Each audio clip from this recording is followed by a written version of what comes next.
prosecutors see as strengths and weaknesses of the case should it go to trial. The plea hearing will be held this Friday. I'm Andrea Tice. For more news affecting Alabamians, go to 1819news.com. And while you're there, subscribe to the daily newsletter. What's your biggest investment? More than likely, it's your home. So treat it that way when you hire a painting contractor. With PBS Painting, there are no gimmicks, no $99 specials. Just quality painting and someone who treats your home with the same respect that you do. At PBS Painting, we have been painting for years and look forward to many more years to come. With PBS Painting, the job gets prepped properly, whether it's cleaning, scraping, or priming.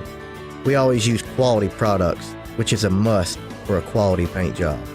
So if you're looking for a painter that doesn't need upfront money and is on the job at all times, then please give me a call.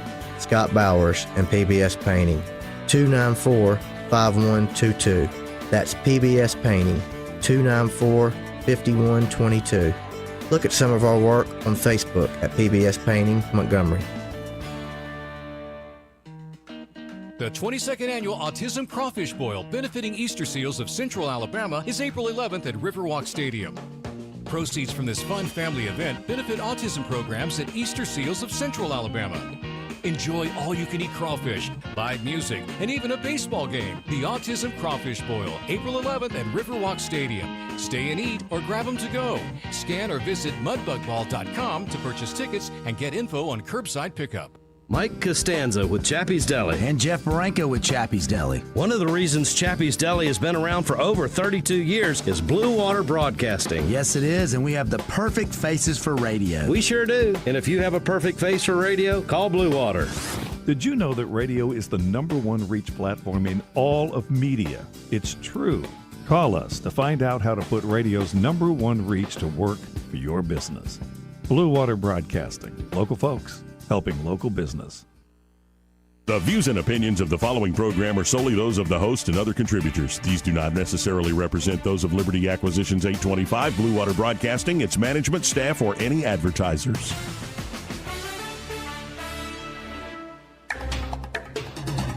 It's time for Montgomery's conversational radio show. It's News and Views on News Talk 93.1 FM.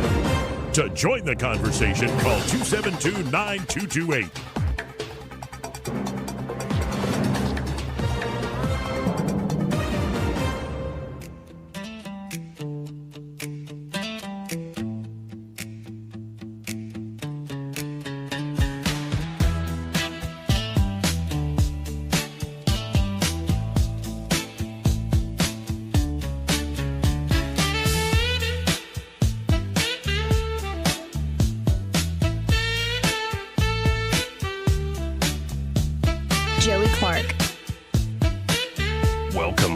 Into the program here, lovely Friday. Thank God for another beautiful day and hopefully a great show.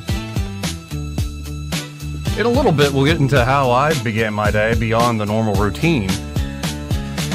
I think I'm going a little crazy. But Eddie knows what I'm talking about. Yeah, I've been down that road. Crazy. One of my favorite paths to go down, Joey. Oh, no, what I encountered in my bedroom after my shower. That is hysterical. Yeah, just the imagery we'll get to. Helicopter. Troy Carrico also in the studio. How you doing today, sir? Outstanding. How are you today? I'm actually pretty great. Did we have an interloper into your room? Yes, he did. Okay, we can begin with this. Yes, he did. All right. So I had, go to church this morning, go work out, feeling great, go take a shower, and especially was listening to relaxing music, and just like the most relaxed, like head's right, body's right, just good. Fresh and clean, and I am completely butt naked, walking over to get some fresh underwear while I'm letting the bathroom steam out, Okay. So the mirror. Put the fresh underwear part in there, yeah. No, but seriously, just get out of the shower. It's because of the roof falling in, because of the tree. Yes. I don't have my normal routine, so but I got it. I walk completely butt naked back into my room, completely relaxed. First thing. Wasp right by my head. Drone attack. I'm like, that's how it's going to be. And so, as I'm completely butt naked. So first thing I do, because you can't fight naked, I grab an underwear. You're so wrong. Underwear. The important parts are covered. I know. So, I got my boxer briefs on. Yeah. And then I realized, okay, if I hit this wasp, What are you gonna hit? Because I've killed so many, and the trick, especially when they're inside, towel, bam, step on them, turn, Can't keep them at a distance. I'm like, I have bare feet. So there are my flip-flops right there. So I am in flip-flops and underwear. Nice. Wet hair from the shower. And then, grab the towel, whap. And, as I'm squishing them, I see myself, an out-of-body experience doing this. I'm like, you are a fallen, hilarious, sad creature, aren't you? And you're letting this stupid little wasp bother you in that way. Anyway. No, you took charge of the situation as I see it. You felt like you were attacked and you took charge of the situation. I was attacked. But I don't understand why you bothered in to my get calmest clothes. moment. No, that's the part that I found the funniest after the fact. I'm like, I grabbed my underwear first. What is this? I was like, well, I don't want him to sting me there. Were you, okay, that's a thought. Or were you just a little bit bashful? Well, that's kind of disturbing because one of the last things you expect when you get out and you're naked and you're just like, oh yeah, no, most relaxed brush part of the day. teeth or something. Oh my goodness gracious! And it's right above where I sleep, so it's just like you're not going to get good sleep until we get this thing mitigated. Oh my goodness! Anyway, welcome into the program, folks. And again, thank God for a beautiful day. But I don't know what that wasp was. What sort of message that was? Anyway, Trump gives Iran a new deadline on negotiations. I think what he said is they asked for 7. I gave them 10 days. More bombing can go on. Right, a exactly. classic Trump line. Thank you, Troy. As the Wall Street Journal and Axios and several others are saying, they're considering sending an additional 10,000 ground troops into the theater, along with the Marine that are already there. And the Pentagon has apparently prepared 4 different options for a final blow.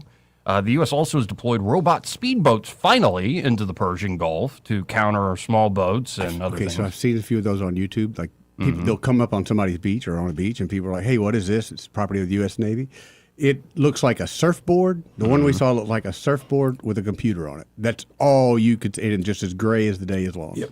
And then apparently these robots were used to much success by Ukraine to hit the Black Sea Fleet of the Russians, the Ruskies. It's like a $200,000, $250,000 little speedboat is able to destroy multi-million-dollar. And this is what the Iranians were doing with these tankers. Yeah, well, that's how you do it. Yeah. So you kind of need to counter the small, cheap things with small, cheap things. Yeah. And the Ukrainians have been the masters of this, and they are now in theater to help with the counter-drone threat. So. And then J.D. Vance, apparently, it's being reported all over the place. We can get into the details from Axios, held a very contentious, difficult phone call with Bibi Netanyahu, criticizing Bibi for overselling chance of regime change.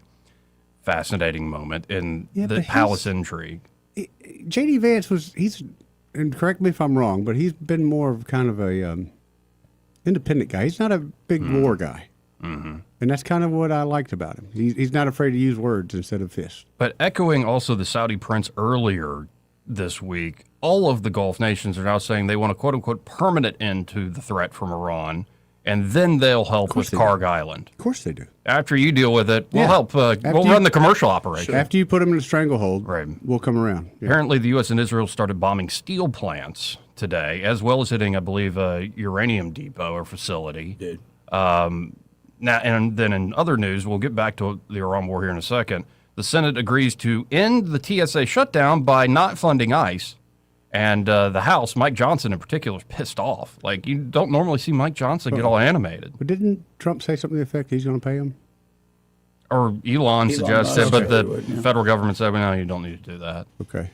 But see, you're using them as pawns, and it is sadistic because these are guys, these aren't multimillionaires, these aren't $100,000 heirs. These are people that live and die by their paycheck. What's even greater to me is that the hatred for the Republic, for Trump, everything that's so great that they're willing to take a critical part of our security apparatus out. Very much so. They don't care. But I have seen some of the feedback from flyers in the airports.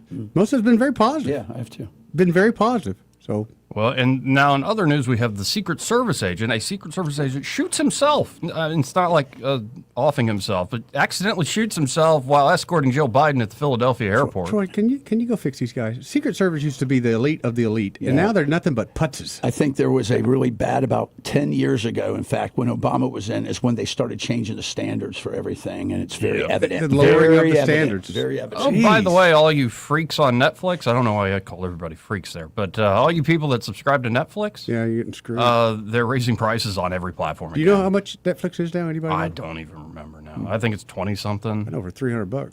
It's easily going to get to where cable was. Oh, certainly, but that's the whole plan. Yeah. But you remember they increased what a year or two ago, and they said, "Oh, we're sorry." And did we you took see it the back." opening day festivities they did, where they had Bert Kreischer be like the master of ceremonies? Yeah. I'm like, what's that drunk doing out there on the Bert, field? Bert's Sorry to say, I didn't see Bert's that. got some issues going on there. Yeah, I don't know. It didn't come across as like.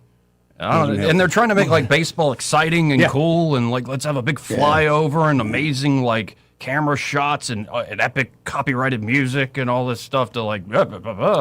But I think real baseball fans are like, get to the game already. Why I know that? Because that's what my grandfather said to the TV. Right. Get to the game Well, it's already. like watching any NFL game or Super Bowl. It's all day of hype to watch a 2.5-hour semi-boring game. And then also in religious news, this came out yesterday at the New York Times. Roman Catholic churches see a massive surge of new converts. Excellent. And we'll get into the details. Bishops are trying to understand what's behind the wave. I mean, some are like, well, the Holy Spirit, but they're still, I think the quote is, we're still stymied. But people joining the church describe the reasons as highly personal. It's not something like the official evangelizers did. There are these deeply more of a personal calling, reasons. an internal calling, yeah. And Which to me, is, that's how it should be. That's the best way. Yeah. And in response to that, as you see, it's not just the Catholic Church. You're just seeing more and more, in particular, young men going back to more orthodox forms of worship and belief across denominations. The feminists are not happy. Sheryl Sandberg, I don't know why I said it that way. Sheryl Sandberg, she is to focus on fighting against trad wives. And, you know, we fought for decades that women don't feel guilt about their professional lives. And like, maybe it's not guilt, Cheryl, but we can get into, maybe it's like, oh, I actually have a higher calling or vocation here. Nobody ever asked her. Right. That's the problem. Didn't ask her. Anyway, let's go back to the beginning here. This is Trump, says on Truth Social, as per Iranian government request, please let this statement serve to represent, see, this is calm Trump. Please let this statement serve to represent that I am pausing the period of energy plant destruction by 10 days to Monday, April 6, 2026 at 8 p.m. Eastern Time. Oh, the day after Easter Sunday. Sweet. Talks are ongoing, and despite erroneous statements to the contrary by the fake news media and others, they're going very well. Thank you for your attention to this matter, President Donald J. Trump. Someone else has started doing memos like that, I read the other day. Yeah, and he was, by the way, like in further being asked about, well, what happened here? He goes, well, they asked for 7 days. I gave them 10, which is just It's a power play. It's a classic Trump move, Trump line. We'll see how it plays out. Bold strategy, Cotton. In fact, this whole thing has been a bit of bold strategy, but I want to give different perspectives. Okay. So first, we have a great informed perspective from a gentleman sitting right here. He has a new op-ed out at 1819 News, and I believe your call, love for you to read it, is to finish the job in Iran. Absolutely. We talked about this on Scuttlebutt Radio with Admiral Davis and with Sergeant Major Battaglia, and the consensus was we're too far in, and we should be very much listening to our leaders that are read on and know what's going on instead of the liberal, leftist, anti-republic media that just wants to tell us how we're failing, how weak we are, and how this is. So it's called Finish the Job. It'll post, I think, on Sunday. Okay. Finish the Job. Oh, it's out today.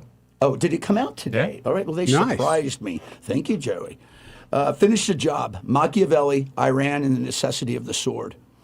I've conducted several media engagements on the topic of Iran the past 3 weeks, and the fact remains that over 75% of the world's problems have been mitigated in less than 1 week by Operation Epic Fury.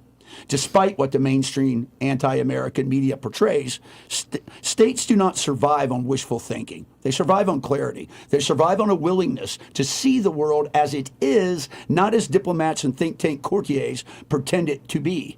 Niccolo Machiavelli understood this 5 centuries ago, and his warning echoes across the centuries with brutal precision. A prince who is not himself wise cannot be well advised. And nothing is more unwise, nothing more fatally naive than believing that the Iranian theocracy can be negotiated into good behavior.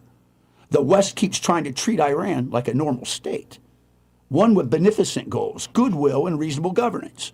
This approach is flawed and can prove fatal if not corrected. It is a revolutionary regime animated by a theological mandate to dominate the region, destroy Israel, and bleed the United States wherever possible. Its leaders do not hide this. They proclaim it. They celebrate it. They build their entire legacy on it. And yet, Western diplomats cling to the fantasy that the Ayatollahs can be coaxed into moderation with the right combinations of incentives, sanctions relief, and confidence-building measures. This is the very delusion that Machiavelli warned against when he wrote that rulers who fail to understand the nature of their enemies are undone by their own mercies. This is not the time to give mercy to the battered remnants of the IRGC. Rather, now is the time to exponentially increase kinetic attacks on this pariah state. A joint Israeli and American operation, which is already planned, I can assure you, striking the critical infrastructure of communications, water, and power grid to include the nuclear station's transmission connections to the network, will plunge Iran into biblical darkness and push the populace into full-on revolution. Iran has made its nature unmistakable. They enrich uranium not because they need energy, but they seek leverage. They build ballistic missiles not for deterrence, but for coercion. They develop autonomous weapon platforms not for defense, but for regional hegemony. They arm proxies from Gaza to Yemen to South America, and they insist defiantly, openly, proudly that Israel has no right to exist. Machiavelli would laugh at the idea of negotiating with such a regime, not because diplomacy is useless, but because diplomacy without the credible use of force is nothing more than begging. He wrote that when dealing with enemies who are incorrigible, a leader must not merely wound them, he must destroy their capacity to rise again, dare I say, to kill the seed. Anything less invites future conflicts on worse terms. This is precisely where America stands today. For decades, we have wounded Iran but never finished the job. We have struck their proxies but spared their masters. We have disrupted their nuclear program but allowed it to regenerate. We have punished their militias but left their missile factories untouched. We have responded to their aggression with proportionality, as if proportionality were a virtue rather than a strategic liability, a weakness. The truth is that between Operation Midnight Hammer and Epic Fury, the Iranian networks of proxies have been marginalized. Now we must decapitate the head of this Persian snake. Otherwise, to the gelded masses throughout the world, and to Machiavelli even, they would call this what it is, weakness disguised as restraint. He warned that when the Republic confronts a hostile power, it must act with cruelty well used, swift, decisive, and final. Not cruelty for its own sake, but cruelty that prevents greater bloodshed later. Cruelty that restores order. Cruelty that ends the cycle of violence rather than perpetuating it. Iran's theocracy is weakened, fractured, and eternally despised, but it is not yet finished. And a negotiated settlement with a dying regime is not peace. It is a pause that allows them to rearm, regroup, and reassert themselves with even greater fanaticism, as well as more piss and vinegar aplenty. The Ayatollahs understand only one language, power. They respect only one currency, force. They fear only one outcome, annihilation of their ability to threaten their neighbors. Above all things, it is a sword that they respect and fear, and it is their native tongue. So let us speak to them in the language they understand. America, along with allied Israel, has decisively dismantled a majority of Iran's nuclear infrastructure, crippled its ballistic missile program, severed its command and control networks, and neutralized its capacity to project power through proxies, all without occupying a single inch of Iranian soil. What we have lacked is not the means, but the will, as well as the national leftist media driven with a vitriol and angst for all things Trump, pushing out propaganda on American weakness in a failed military operation. Not only is this untrue narrative distracting from the fight, it is criminal and seditious in nature and should be dealt with harshly. Machiavelli wrote that fortune favors the bold, not the hesitant. He warned that leaders who fail to act decisively when the moment demands it loses the opportunity that fortune offers. Today, fortune offers America a moment of strategic clarity. Iran is vulnerable, isolated, and exposed. Its proxies are overextended. Its economy is collapsing. Its people are restless. Its regime is brittle. This is the moment to finish the job. Now, let us not hearken back to the abysmal failure that was the JPCOA, replete with endless negotiations, pallets of money, with unenforceable agreements. Rather, let us demonstrate the power of American resolve, along with decisive action that removes the threat at its root. This is not warmongering. This is over a decade of empirical realpolitik that I was immersed in. These hard takes and grim realities forged me, molded me, and my then interpretations and my now prognostications. This is deterrence. This is the restoration of order in a region that has known too little of it for too long. Peace is not achieved by trusting the untrustworthy. Peace is not achieved by rewarding defiance. Peace is not achieved by pretending that fanatics can be persuaded into moderation. Peace is achieved when the enemies of peace are rendered incapable of waging war. Iran has not deviated in their hubris and hatred. They have definitively told us who they are. They have shown us what they intend to do. They have demonstrated again and again that they cannot be trusted in any context. Thus, let us answer them not with illusions, not with concessions, and not with appeasement, but decisively with the sword. The way ahead is simple. Finish the job, end the threat, restore the peace. History will not remember the diplomats who begged tyrants for promises. It will remember the nations that had the courage to act. Machiavelli would tell us plainly, the time to act is upon us now. Otherwise, prepare to pay later. Troy Carrico, folks, and now looking at the latest in the news, the White House and the Pentagon are considering sending at least 10,000 additional combat troops to the Middle East in the coming days, according to a senior U.S. defense official. If the Trump administration decides to send extra troops, it will significantly increase the number of combat soldiers the U.S. has in the region. It is another signal the U.S. ground operation in Iran is being seriously prepared. The U.S. defense official expects the decision to be made next week, and so the troops will be from different combat units than the ones which have already been sent to the region. Apparently, the Pentagon is developing military options for a quote-unquote final blow in Iran that could include the use of ground forces in a massive bombing campaign, though Trump hasn't made a decision yet on pursuing any of these scenarios. He's ready to escalate if talks with Iran don't yield tangible results soon. And if you look at those options here, the first would entail seizing or blockading Kharg Island, Iran's key hub for the export of oil. The second would be to take Larik Island in the Strait of Hormuz, which houses Iranian bases and radars that track ships transiting Hormuz and hosts small boats that can attack civilian ships. Tehran has largely blocked the passage of oil through the vital strait in retaliation for the initial attacks by U.S. and Israel, pushing up global energy prices. The third possibility would be to invade Abu Musa Island in the eastern Persian Gulf, which gives Iran control over ships leaving the Gulf. The island and the nearby Greater and Lesser Tund Islands are held by Iran, but claimed by the United Arab Emirates, a key U.S. and Israeli ally. Finally, the U.S. could simply block or take control of ships exporting Iranian oil.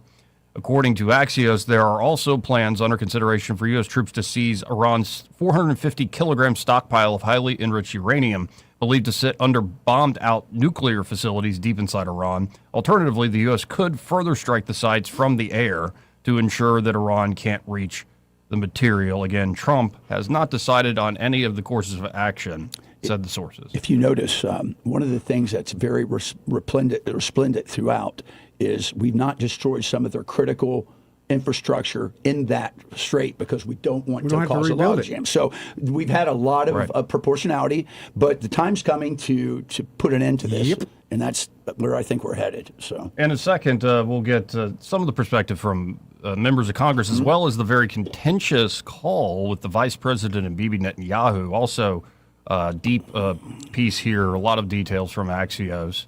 Who's turning out to be, I think they are, at the end of the day, regime folks, but their reporting is actually on the minute and pretty straight up compared to some of the other legacy networks. But we got to hit a break. So y'all stay tuned. More after this. Want to carry News Talk in your pocket? Download the News Talk 93.1 app from the App Store. Available on iPhone and Android. Never miss a moment. Download now.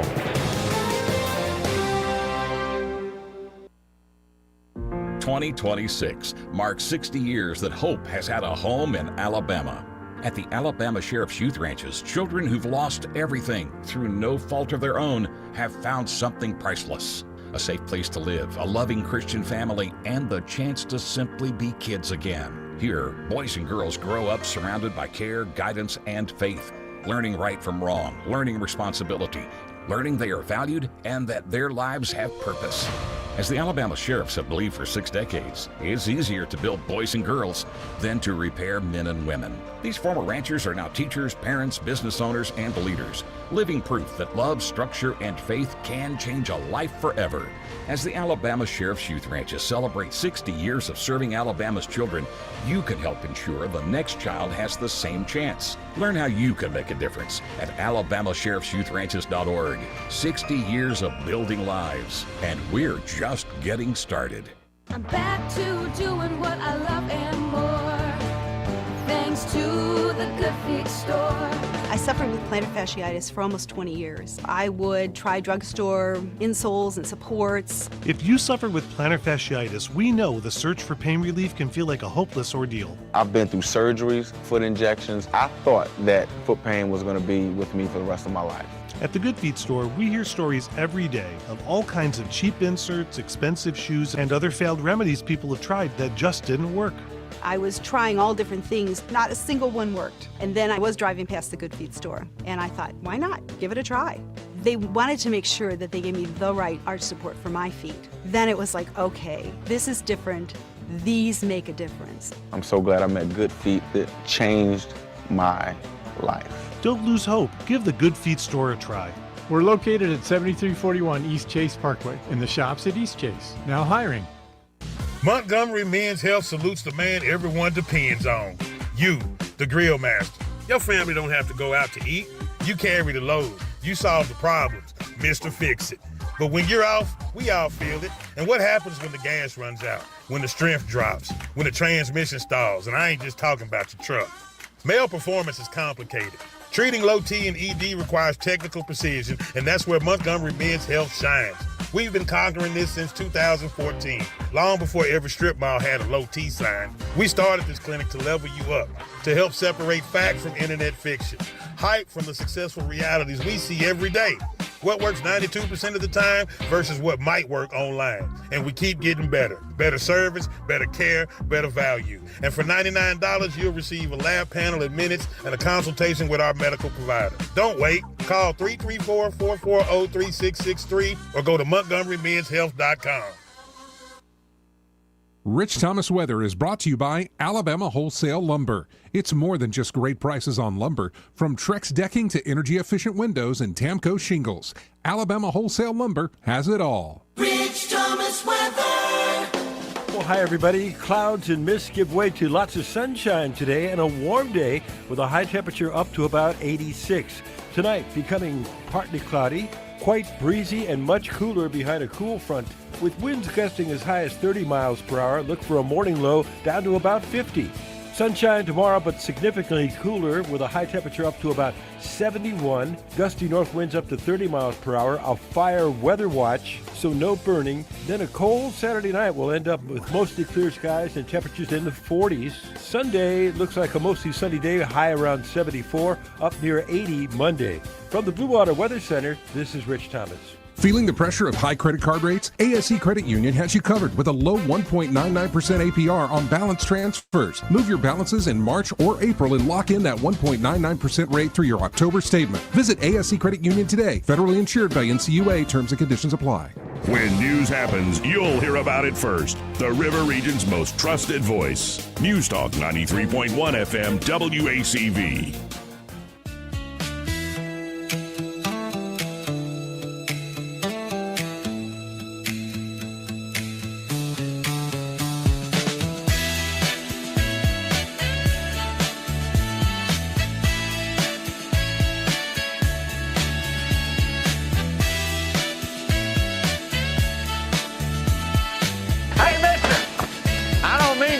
Tales out of school, but there's a fella in there who'll pay you $10 if you sing into his can. I'm not here to make a record, you dumb cracker. They broadcast me out on the radio. Joey Clark. Welcome back to the program. I'm your host, Joey Clark. And so, before we get into J.D. Vance and deliberations and apparently a contentious phone call with Bibi Netanyahu, as well as so much of what's going on with the possibility of negotiations, in particular, certain members of Congress who are very much, I think it's Nancy Mace who says, I want Lindsey Graham out of the Situation Room. And but before we go to that, Trump has asked a very serious question. Yesterday, he joined the Five by phone. Yeah. And I think, because you mentioned, Troy, the bombing of electrical power and infrastructure, critical infrastructure for everyday people, and the effect on the civilian population. But you got to wonder, where's the civilian population right now? So Dana Perino asked that very serious question, not in a gotcha, just as a, do we know? And listen to the president's response. I think it is alarming that we have not been able to see or hear from any of the Iranian people. And I imagine that is because their internet is shut down. And I think there is some general worry about them. Obviously, their government treats them terribly and killed tens of thousands of them in January. Like Kayleigh, I would never ask you to tell us something that is classified, but do you have any insight as to how they are doing? Do they have drinking water? Do they have food? Right, I do. It's upsetting. I do. But first, you remember when we had lunch years ago in the base of Trump Tower when it was a brand new building? A long time Remember ago. the dress you had on? And you haven't changed. Oh. You have not changed. Now, I'm not allowed to say this. It's the end of my political career, but you may be even better looking, okay? So I don't know what you're doing, but I will not say What? What's so bad about that? He's so funny. You're not allowed to say a woman's beautiful anymore. Yes, you can. He does. Yeah, that's right. And I don't know many women out there that would be too offended if the president called them beautiful. Come on. No, there's already some liberals come jumping on. on this. See how Gutfeld and Jesse Waters are laughing at that? Trump is their idea of masculinity. What color was their hair? Toxic masculinity. Was it purple? With a shade of blue? Yeah, in it? probably had green A little hair. bit of green. I don't even know. Yeah. Anyway, but it also shows Trump's just master of redirection.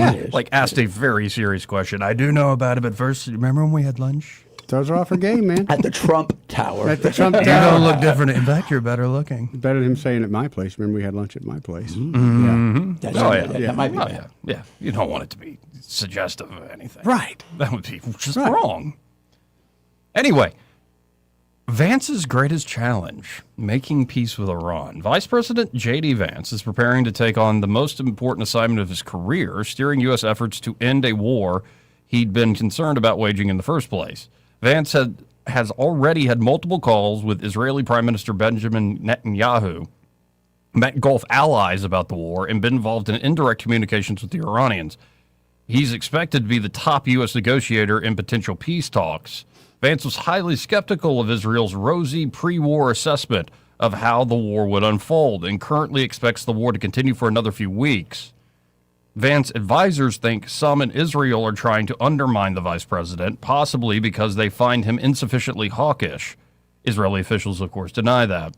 President Trump made Vance's role official in a cabinet meeting on Thursday, asking the VP to give an update on Iran and noting that he was working with Steve Witkoff and Jared Kushner on the negotiations. Vance's seniority in the administration and his well-documented opposition to open-ended conflicts overseas, White House officials say, make him a more attractive interlocutor for the Iranians than Witkoff and Kushner, who oversaw the two previous rounds of failed talks. Partly for those reasons, Witkoff recommended Vance as lead negotiator. If the Iranians can't strike a deal with Vance, they don't get a deal. He's the best they're going to get, a senior administration official said. A White House official sought to tamp down the speculation, saying that Witkoff and Kushner are still working these lines, and the VP is ready to play his part if negotiations ripen. But we aren't there yet. The Iranians need to decide if and how they want to come to the table. On Thursday, Trump extended his deadline for negotiations with Iran as Pakistani, Egyptian, and Turkish mediators keep trying to organize in-person talks. Iranian officials told the mediators they're still waiting for a green light from quote-unquote top leadership. If such a summit happens, Vance could sit across the table from Iran's Speaker of Parliament. The administration is also considering a major military escalation if diplomacy fails. Administration officials suspect foreign agents of spreading the word that Iran wants to negotiate with Vance. Vance advisor Andrew Surabian said on X that a CNN report to that effect was evidence of a coordinated foreign propaganda op. It's an Israeli op against JD, another administration official told Axios, referring to the narrative that the Iranians see Vance as inclined to cut a deal and get out. There's no evidence of any such Israeli operation. White House officials started suspecting that some in the Israeli government were trying to smear Vance after a difficult phone call on Monday between Netanyahu and Vance. In the call, Vance mentioned that several of Netanyahu's predictions about the war had proved far too optimistic, particularly when it came to the prospects of a popular uprising to topple the regime. Before the war, Bibi really sold it to the president as being easy, as regime change being a lot likelier than it was, and the VP was clear-eyed about some of those statements, a U.S. source said.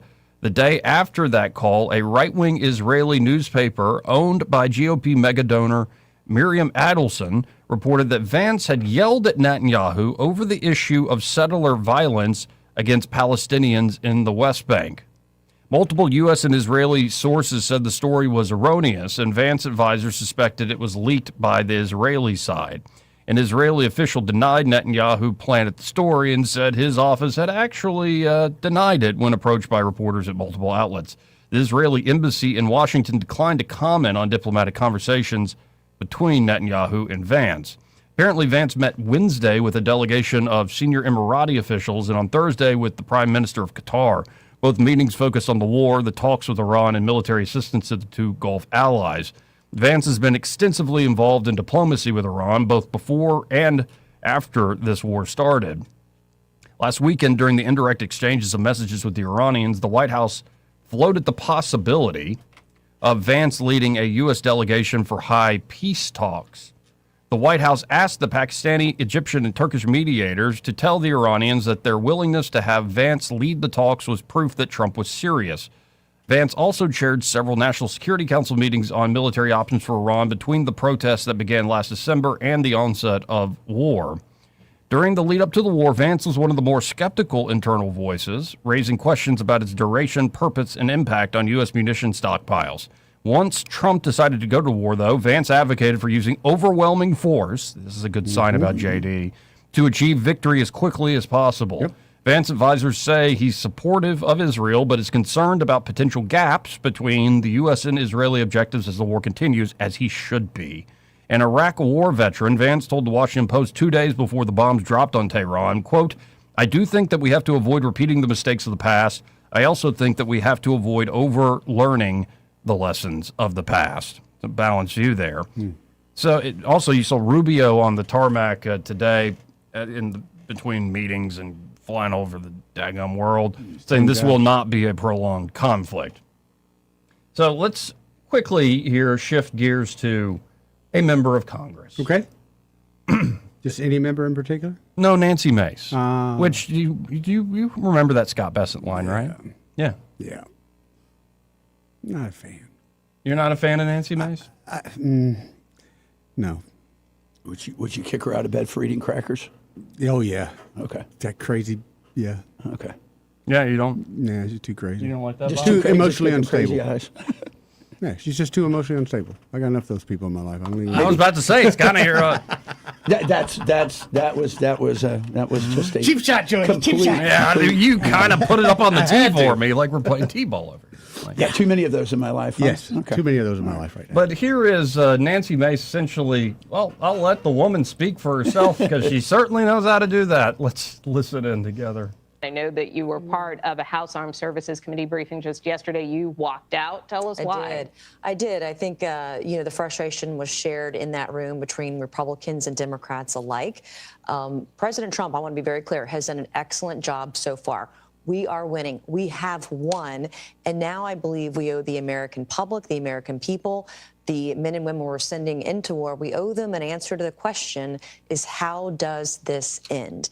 And I think there's some frustration between what maybe perhaps the Pentagon is saying versus what the public has been told. And I have grave concerns about the Washington war machine getting us into another 20-year plus endless war. And for what? And I'm unwilling to put South Carolina's sons and daughters on the ground in a battle in Iran. I don't want that to happen. Do you believe the administration has an end game here? I don't know. I would like to believe that they do, but I haven't seen an exit strategy yet. And I think that's where a lot of us share the heartburn. I support the president. I think he's done a fantastic job. He goes in, he's very surgical, he's quick. But what I'm also seeing are folks that senators, for example, Lindsey Graham, who are trying to protract this thing, who want to send people into war, troops on the ground. Comparing this to Iwo Jima, I don't think so. We lost 7,000 Marines on the black sands of those beaches in Iwo Jima. This is not the same. It should not be the same. He has destroyed Iran's Navy. Trump has destroyed their missile capabilities.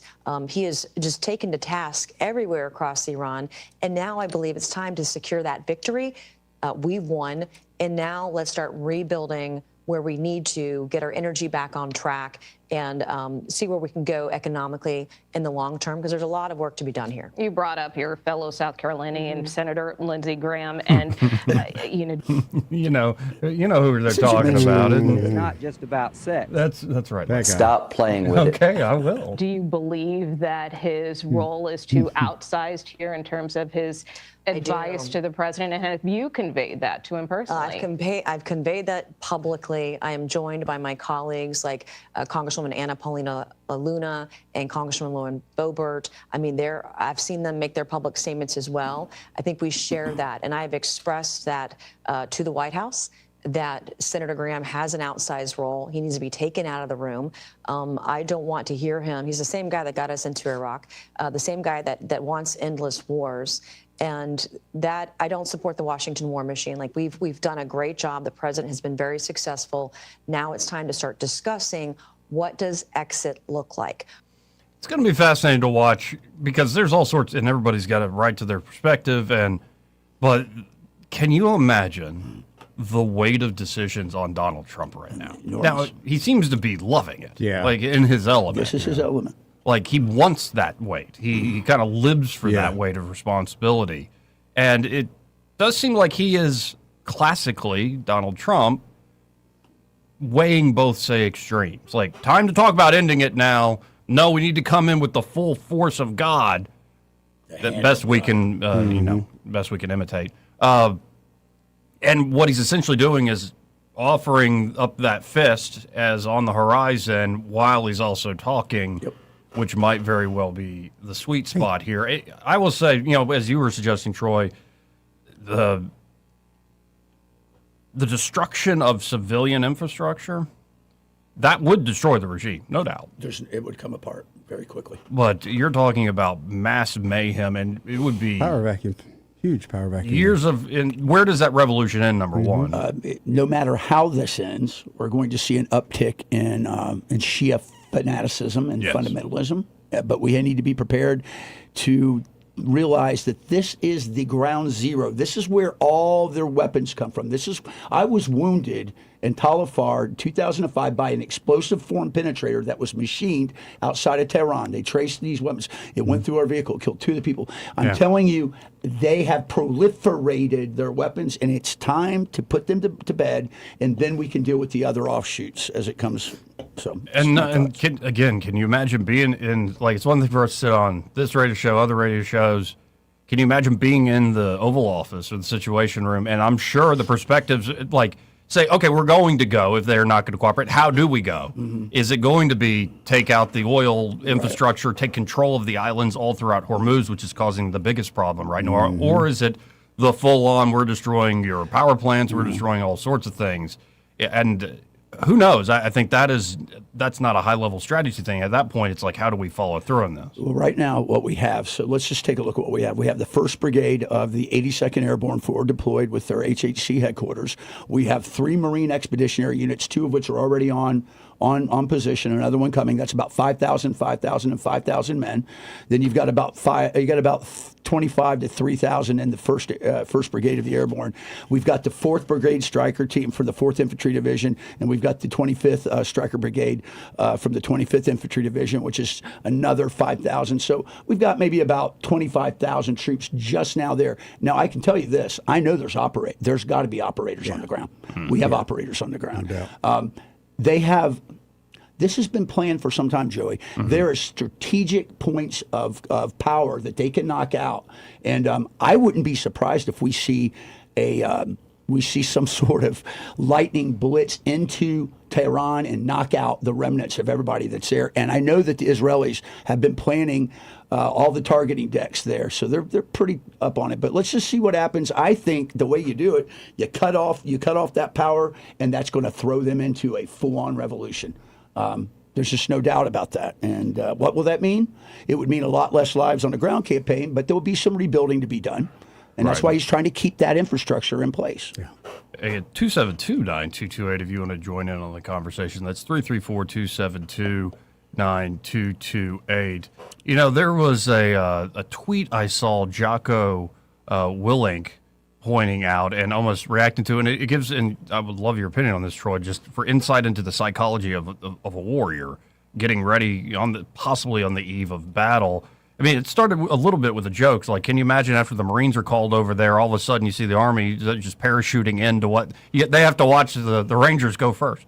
And Willing made a point. He said, for all the worry and woe about boots on the ground, there's nobody more than those Marines, those members of the 82nd Airborne, that want their boots on the ground. Is that, you think there's a truth to that? Yes, there's no one there. I believe it was Ulysses S. Grant who said this: no one desires a war less than the warrior, because the stakes are existential for them.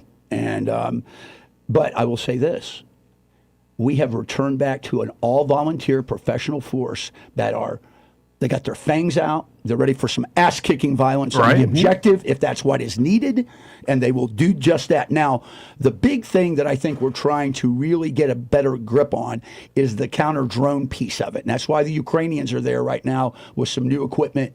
That way, if we do get to Kharg Island, and they are bringing those, we're going to be in a static position that might be under threat. So I think they're trying to be very cautious and force protection minded as they're doing this. Yeah, no, it made a lot of common sense to me that there are definitely a lot, especially the guys who are really talented, hardcore, really devoted. They didn't sign up to Nazi action.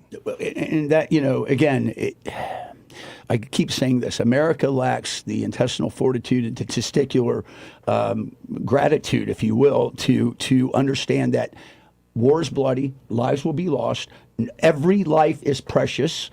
But if this is what our warriors are called to do, then we will do it, and we will do it with great aplomb and great tactical proficiency. Amen. And it's always at times like this, and we'll get into this in a little more detail, because there's an announcement that the Lord of the Rings are going to do a sequel, and I'm like, no, stop it. You said Tolkien would not be happy with this. Stop it. Just don't do that. But a good lesson, especially in times of war, is no matter the amount of human effort for good or for evil, ultimately it's God who's in charge, and God that gets things across the finish line. The Most High rules the kingdoms of men. You know what? That's something that I think we fail to remember is this: if you want peace, then you prepare for war, but you pray in earnest for everything. And I think that's right, Joey. And I continue to pray that this will come to an end and create not another conflict a few months later or a few years later, but a lasting peace for, in particular, that region of the world. I think you could see amazing things happen if that peace actually breaks out and holds.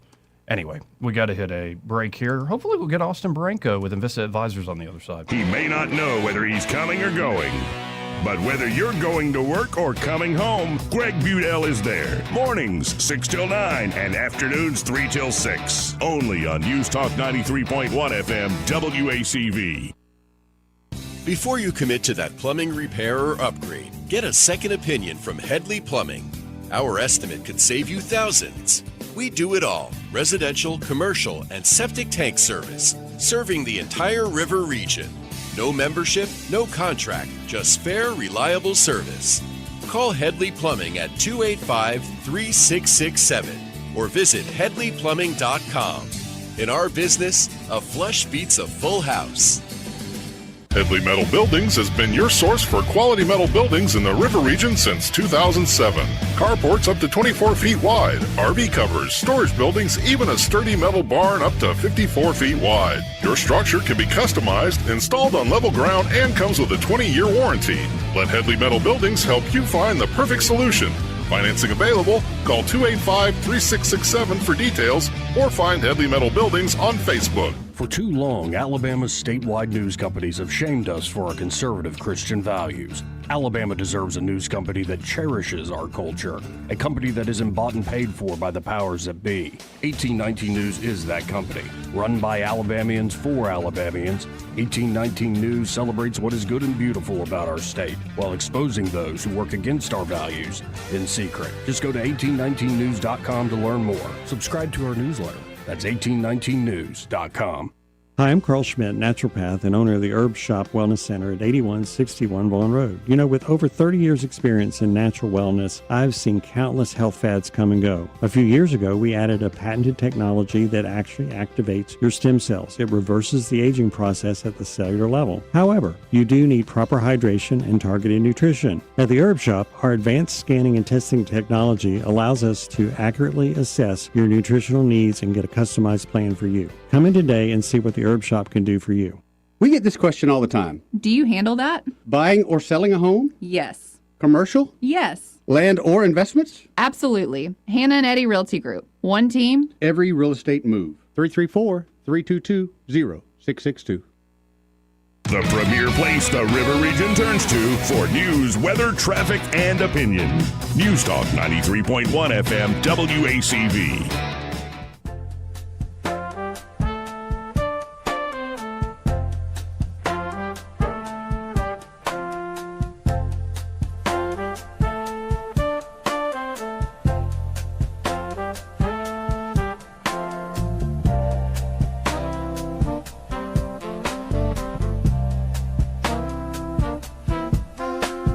Joey Clark. Welcome back. This part of the program brought to you by Invista Advisors. And it seems like Austin Barenko is busy right now, so... with all the things that are going on, I'm sure he's a busy man right now. Oh, yeah, having to pay attention in real time to a lot of what's going on with this yeah. war. Markets hate uncertainty, and Yes, there's they nothing do. more uncertain than war, even when you have a massive advantage over You're right. the other the other belligerent. But Invista Advisors, it's that sort of expertise and insight that allows them, to create a long-term financial plan for you. And so if you are looking for asset management, of course, they can help you with that. Austin runs the brokerage desk there, and Brant McDonald has been the chief strategist there for years and years and years. You've heard him on these airwaves with Greg quite often. Udell. Mm-hmm. But it's beyond just asset management, though that is a key part of a big financial plan. It's not the only part. So it could be you're looking to set up a family or have a long-term plan for the kids Yes. or life insurance concerns. Definitely. Or it could be a lot of your money's tied up in a small business or you're managing an endowment or a nonprofit and want some help with that. They have CPAs, business consultants, and yes, investment advisors all working together to provide a comprehensive financial plan for you. So if you want to start the conversation, just call them up today at 387-0094. Again, that's 387-0094. And be sure to tell them that Joey, that fella on the radio, sent you. Again, Eddie Bader and Troy Carrico here in the studio In the house. with me. And, that point I just made about the Most High rules the kingdoms of men. There's this wretched article that came out from a group called CBR saying the Lord of the Rings trilogy is an iconic film series, but it also has many elements that are difficult to watch in modern day. And so there's so much, like the lack of female characters and stuff. Oh, I'm like, God. talk about one of the greatest female characters ever in Eowyn, I believe. Yeah. I remember when I read that in the book as a kid. I'm like, what a woman. She's and it's a great moment. And anyway, and the love story between Arwen and Aragorn is not some cheesy thing. It's deep and profound, and in fact, it's, I believe, based on Tolkien's own love. And when you listen, if you read any Tolkien, folks, you're going to find he's very Catholic. He talks about how when he's down in life and his faith feels loose or slipping, he returns to the Eucharist. And I believe the quote is something along to the lines of, in that you will find romance, adventure, you will find all the joys and journeys of life, and help also, refuge to get you through the worst of life. But one part of this story just is this, quoting this wretched article. Meanwhile, there's far too much moral clarity in The Lord of the Rings. For the story to feel authentic and relatable. With very few exceptions, the heroes are always good and the villains are always evil, and yet the 21st century has no place for black and white perspectives. In fact, newer fantasy stories have also been blending genres to rise above the cliched archetypes. A notable example is the Green Knight's surreal approach. Lord of the Rings simply isn't cool or unique enough anymore. A guy named John Daniel Davidson responded, and it's a great response. There's a million things wrong with this article on the Lord of the Rings, but let's take one glaring error: that the heroes are always good. Recall that Frodo, the story's protagonist, fails in the end to destroy the ring. Fails. When the moment comes, he decides to keep it. The ring is mine. Yes, precious. It's only because Gollum attacks him and bites off his finger that the ring does fall, together with Gollum and Frodo's finger, into the fires of Mount Doom. This was the hidden role that Gollum had to play because Frodo spares his life. That Gollum had to play in what Tolkien called the Eucatastrophe. You've heard of catastrophe. The Eucatastrophe, the Eucharist. I love it. The thanksgiving for God's divine grace. The unforeseen appearance of divine grace and intervention at a moment when all is lost. In Tolkien's Legendarium, morality is black and white, just like it is in our world. But his characters are not black and white. Like a Boromir, for instance. Faramir, for instance. Denethor. Like, these are not... Theoden. Like, none of these characters are, like, straight up. They're fallen and complicated, just like real people are. And so I love that phrase that I believe Tolkien came up with, eucatastrophe. And I think it's just an insight that, you know, for all the effort that we put forth, and I think we all are called, like Sam to Frodo, to look out for our friends and carry them when they can't carry their own burdens, and to put forth your best effort, and for Aragorn to go, sorry for nerding out, but go to the gates of Mordor, knowing it was a suicide mission with only a hope that indeed Frodo and Sam would succeed. So it is human effort and human effort and human effort, but the beautiful thing about this is, like, for all that effort and responding to the call, it is God at the end of the day who intervenes when all seems lost and saves us. It is by God's grace that we are saved. Anyway. You know what's beautiful that, though? Think of it this way. For all things, even evil, they work for the good of God. And Gollum had his role to play, and he did, and it was all set good. So yeah. Amen. Yeah, so time to, instead of watching whatever latest slop property right they got and put out, like the Rings of Power is just a terrible show. Go reread The Lord of the Rings. And in fact, get a brand new, like, beautiful copy of it. Get the audiobook performed by, I believe, Andy Serkis, and he does all these voices in remarkable ways. Read along with it, and it will also be something that you could do every night, say, with the kids for a long, long time to complete the entire story. And I think not only will you have great entertainment, I think it's something that is life-changing. We'll be right back.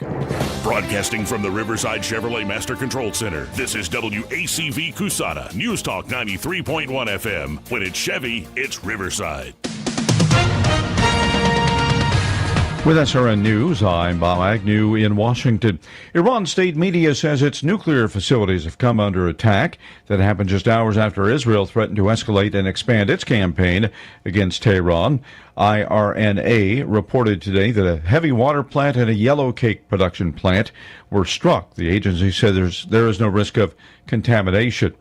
The House is weighing the next step on legislation to fund most of the Department of Homeland Security. That's after the Senate last night sent over legislation to end the budget impasse that has jammed up airports, disrupted travel, and left TSA agents unpaid now for more than a month. The Senate early today approved the deal without a roll call vote. The House also has to approve it before President Trump can sign it into law. U.S. stocks falling today once again as Wall Street tumbles toward the finish for what would be a fifth straight losing week. This is SRN News.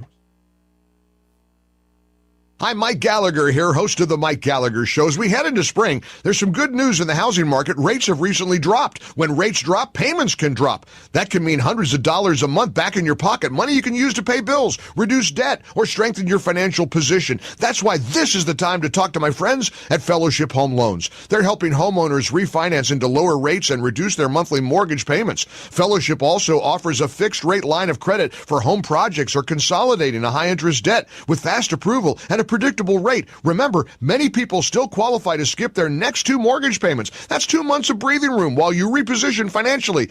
I've used Fellowship personally. I trust these guys. Before you make your next move, go to fellowshiphomeloans.com/Mike G, fellowshiphomeloans.com/Mike G, or call 800-510-MIKE, 800-510-MIKE. Fellowship Home Loans, mortgage lending by the book. Nationwide Mortgage Bankers, DBA Fellowship Home Loans, Equal Housing Lender, NMLS number 819382. Rich Thomas Weather is brought to you by Wiley Sanders Truck Lines. Go to work for a family that puts God and family first. Wiley Sanders is looking for experienced dump truck drivers. Call them today, 855-777-9785. Drive for Wiley Sanders Truck Lines and be part of the family. Rich Thomas Weather. Well, hi, everybody. Clouds and mist give way to lots of sunshine today and a warm day with a high temperature up to about 86. Tonight, becoming partly cloudy, quite breezy and much cooler behind a cool front. With winds gusting as high as 30 miles per hour, look for a morning low down to about 50. Sunshine tomorrow, but significantly cooler with a high temperature up to about 71. Gusty north winds up to 30 miles per hour. A fire weather watch, so no burning. Then a cold Saturday night will end up with mostly clear skies and temperatures in the 40s. Sunday looks like a mostly sunny day, high around 74, up near 80 Monday. From the Blue Water Weather Center, this is Rich Thomas. From the Blue Water Broadcasting News Center, these are today's top stories. The Alabama Forestry Commission has issued a fire alert for Saturday due to dry conditions and wind gusts across the state. With the elevated risk, the Forestry Commission strongly discourages outdoor burning until conditions improve. In the last 7 days, 147 wildfires have burned approximately 5,600 acres of forest land across the state, including 464 acres in Montgomery County alone. Governor Kay Ivey is reminding families about the upcoming deadline for the Choose Act school choice program. Open enrollment for Alabama's school choice educational savings account program ends later this month. Families may apply for the 2026-27 school year through Tuesday, March 31st. Alabama men's basketball team takes on number 1 seed Michigan tonight in the Sweet 16. The matchup features 2 of the highest-powered offenses in the Midwest region semifinal with an Elite 8 bid on the line. With one of the tallest teams in the nation, Michigan is a 9.5-point favorite. Tip-off is set for 6:45 tonight from the United Center in Chicago. From the Blue Water Broadcasting News Center, I'm Sky Mosley. This hour of news and views is brought to you by our good friends at Alabama Home Mortgage. Alabama Home Mortgage, 567-4223. Visit them on the web at myalabamahomemortgage.com. NMLS number 1586368, an equal housing lender. Let me tell you about one of my favorite restaurants in Montgomery, Sinclair's. For decades, Sinclair's has been the perfect destination for an us moment, a quick lunch with friends, or a fabulous dinner out. From mouth-watering steaks, fresh Gulf seafood from Destin Connection, pasta dishes, crisp salads, along with great burgers, wings, and sandwiches, Sinclair's is unequaled in the River region. Open for lunch at 11 every day with daily lunch and dinner specials, and don't forget Sunday brunch. The normal menu along with shrimp and grits, eggs Benedict, country breakfast from 10 to 2 on Sunday. Sinclair's is the perfect place to dine. Gather with friends at the bar and enjoy life with live music every Wednesday through Saturday. Planning for a large group, Sinclair's can handle your group up to 60 downstairs to full catering for hundreds off premises with their special catering menu. Sinclair's on Vaughn at Taylor. Sinclair's, a Montgomery tradition for over 30 years. Sinclair's. The views and opinions of the following program are solely those of the host and other contributors. These do not necessarily represent those of Liberty Acquisitions 825, Blue Water Broadcasting, its management, staff, or any advertisers.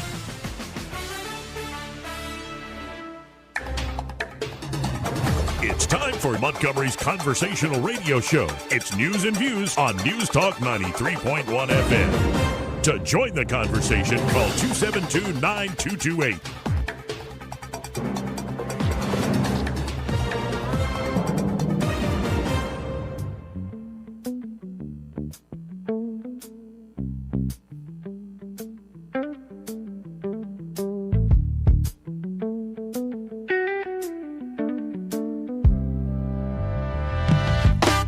Joey Clark. Welcome back. Second hour, and I'm looking at an article here from, of all places, the New York Times, but it's not about politics. Okay. And that's one thing I find, that when corporate media goes away from the having to do the political fight, sure, they sometimes actually, you remember, there's a reason they used to be the paper of record. Like they hired talented, they hired really talented writers, Right. you know? And in a way, they still have that prestige. People still, even if you hate them, whether or not there's some who love them still. The New York Times still has this ring to it, but apparently, people are joining the Roman Catholic Church in surprising numbers, and bishops are a bit baffled by it. Even like they're happy about it, but this Easter, the Archdiocese of Detroit will receive 1,428 new Catholics into the church, its highest number in 21 years. That's great. The Archdiocese of Galveston, Houston will have its most in 15 years. The Diocese of Des Moines, the count is jumping 51% from last year, from 265 people to 400. The first year after the election of Pope Leo XIV, the first pontiff from the United States, many Catholic churches across America are welcoming their highest numbers of new Catholics in recent years.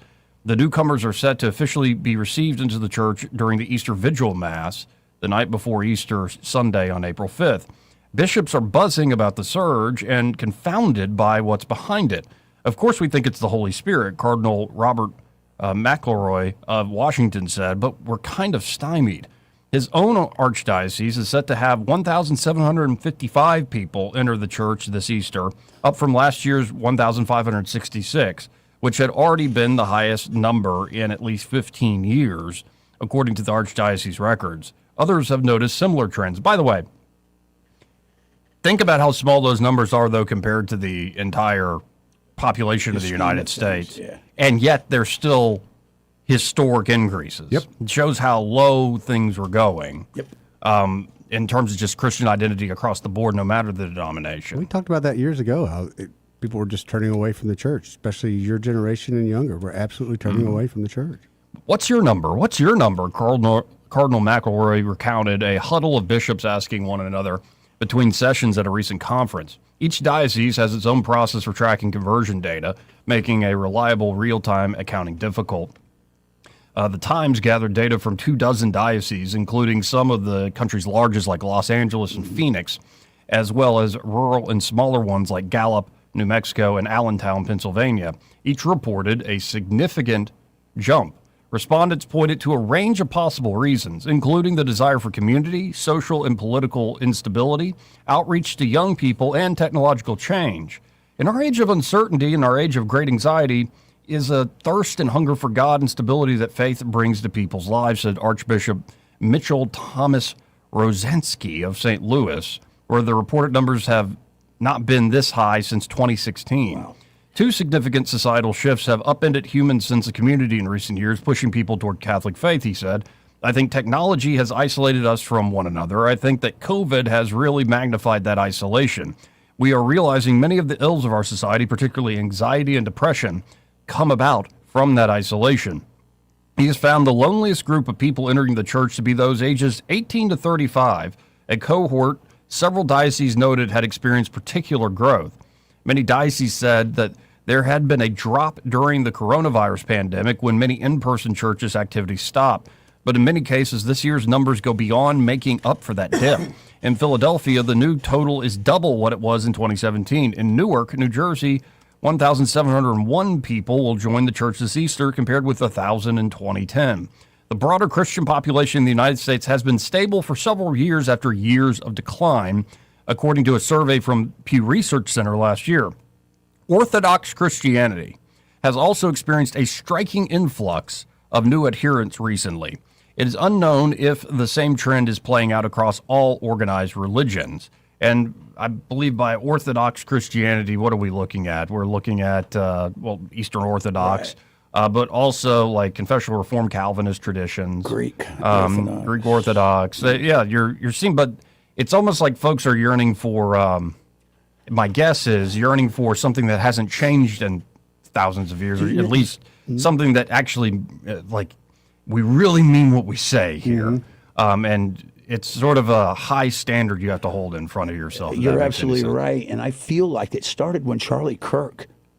I really think that was an impetus. I think that was an impetus to this thing. And what a terrible story, but what a great ending. But perhaps, as we keep reading this, we shouldn't think of it's just because the more Orthodox forms are so much better.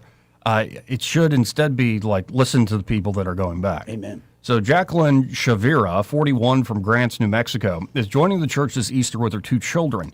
She had been baptized as a child but never confirmed as a Catholic, and instead grew up a Jehovah's Witness. She pulled away from all of it as a young adult, she said, but something changed when she became a mother. There was a void in me that I couldn't fill, she said.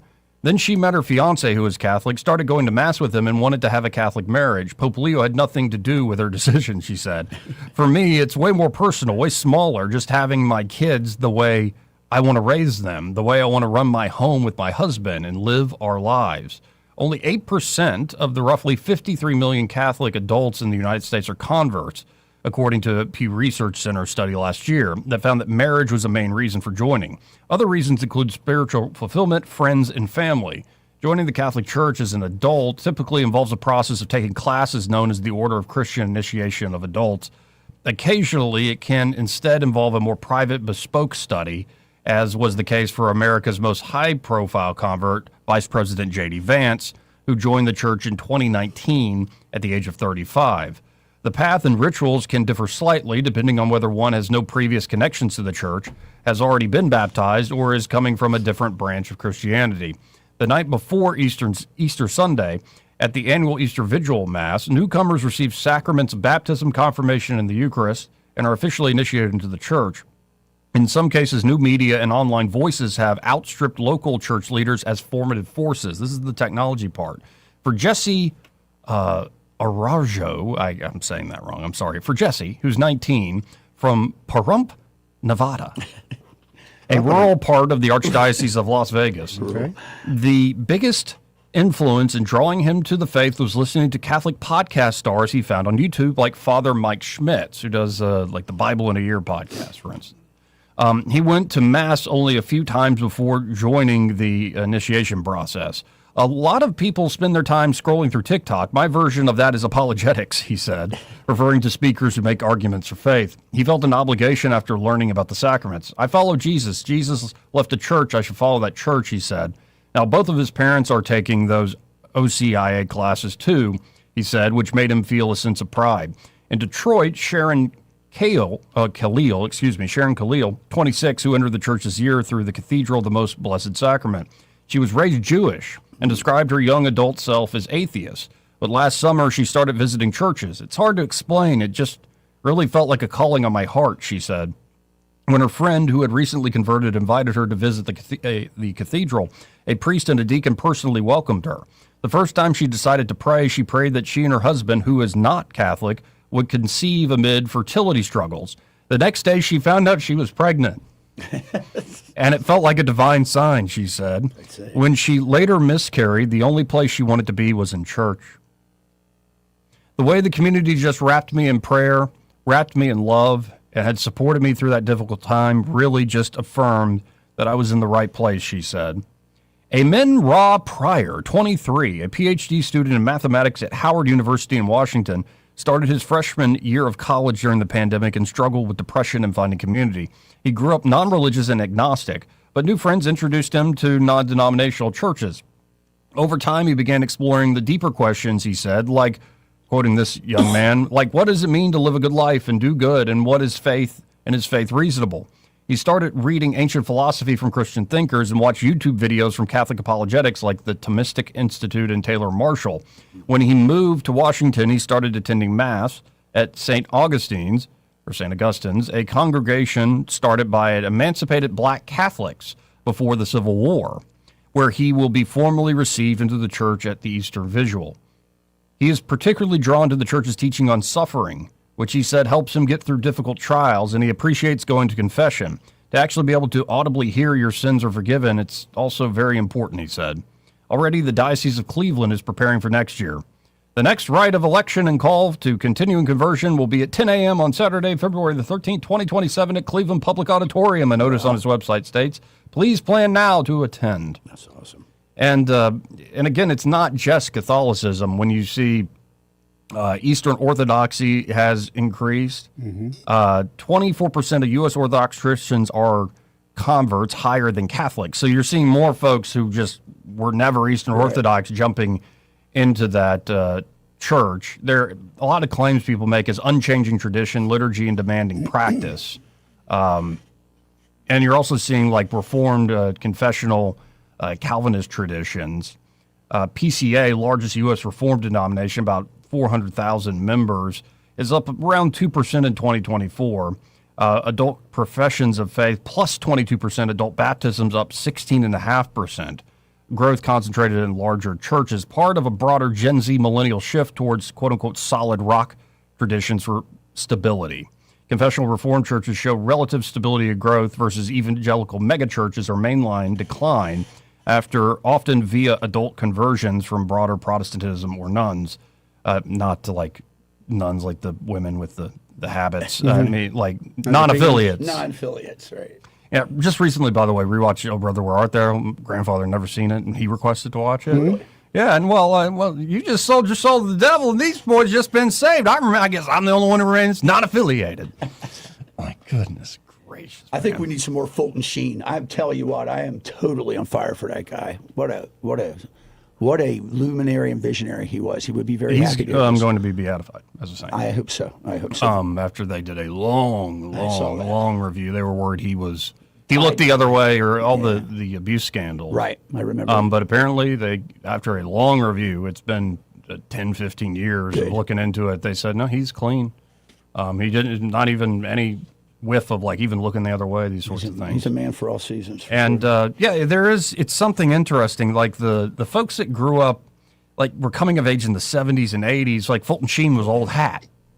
Like it was this guy. Mm-hmm. But if you go back to that older generation, like my grandfather's generation, he was a a TV star. Listen, Milton Berle lost his show slot to him. He was. That's how many people were tuning in. Yep.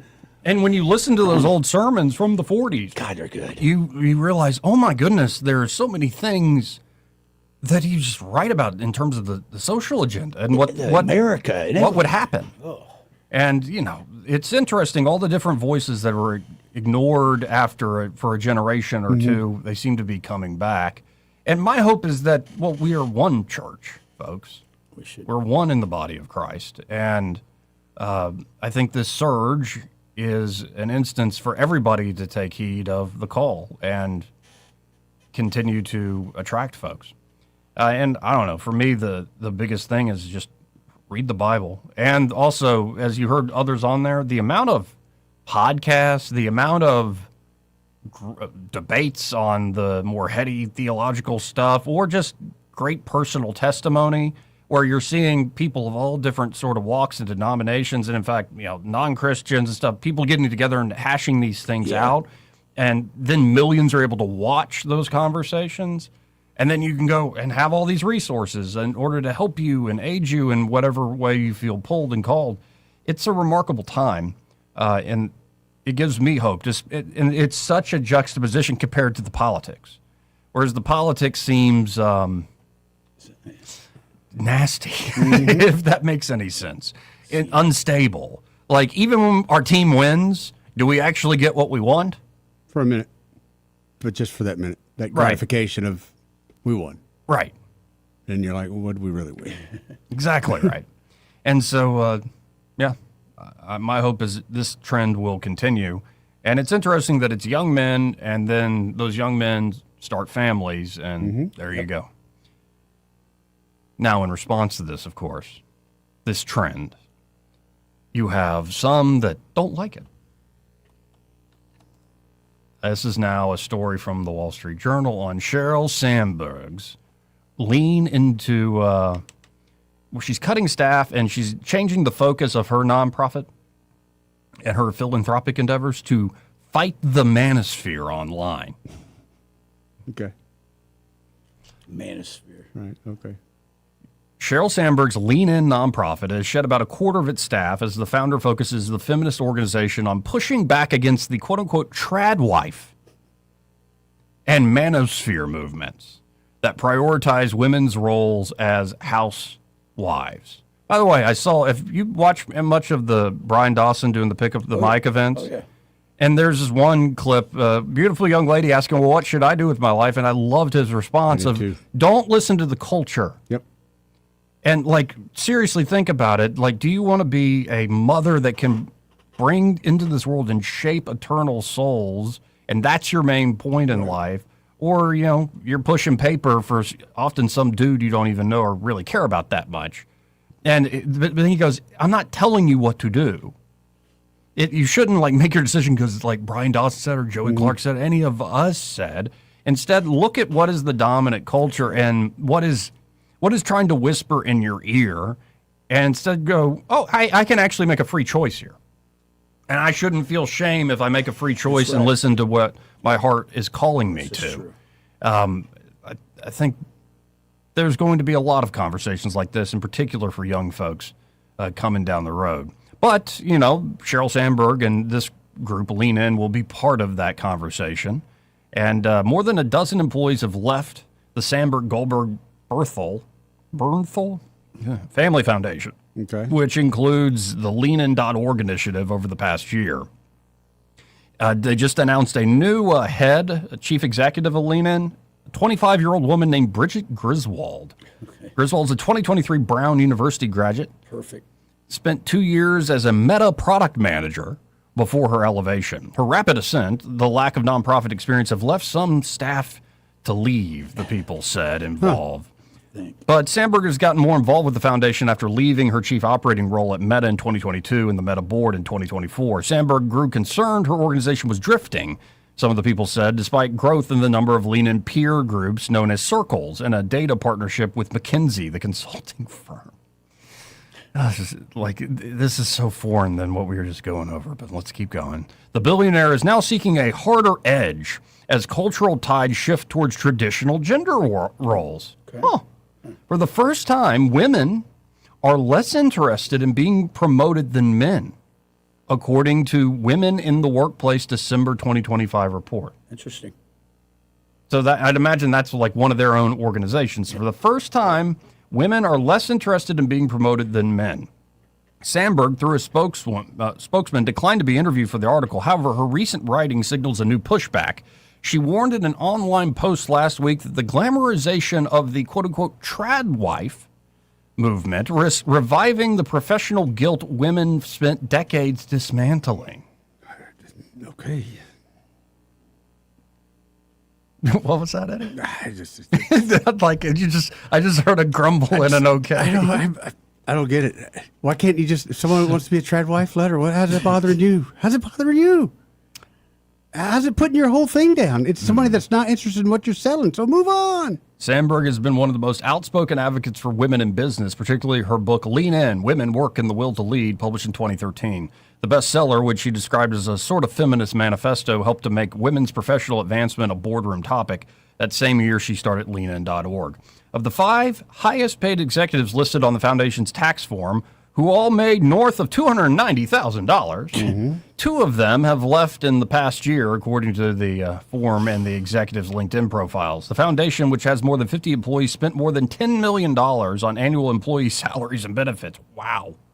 Lean In and Sandberg posted about Griswold's elevation to the CEO role on Tuesday, saying she's impressed the board with her passion for making sure that women harness the power of AI to further their careers. But, okay, why, to your point, Eddie, why can't you just focus on, You do you, dog. Yeah, making the career, you do you. You do you, dog. And instead, we also have to have the counter messaging to the traditional wife I just don't gender understand role. that. I don't understand that for the life of me.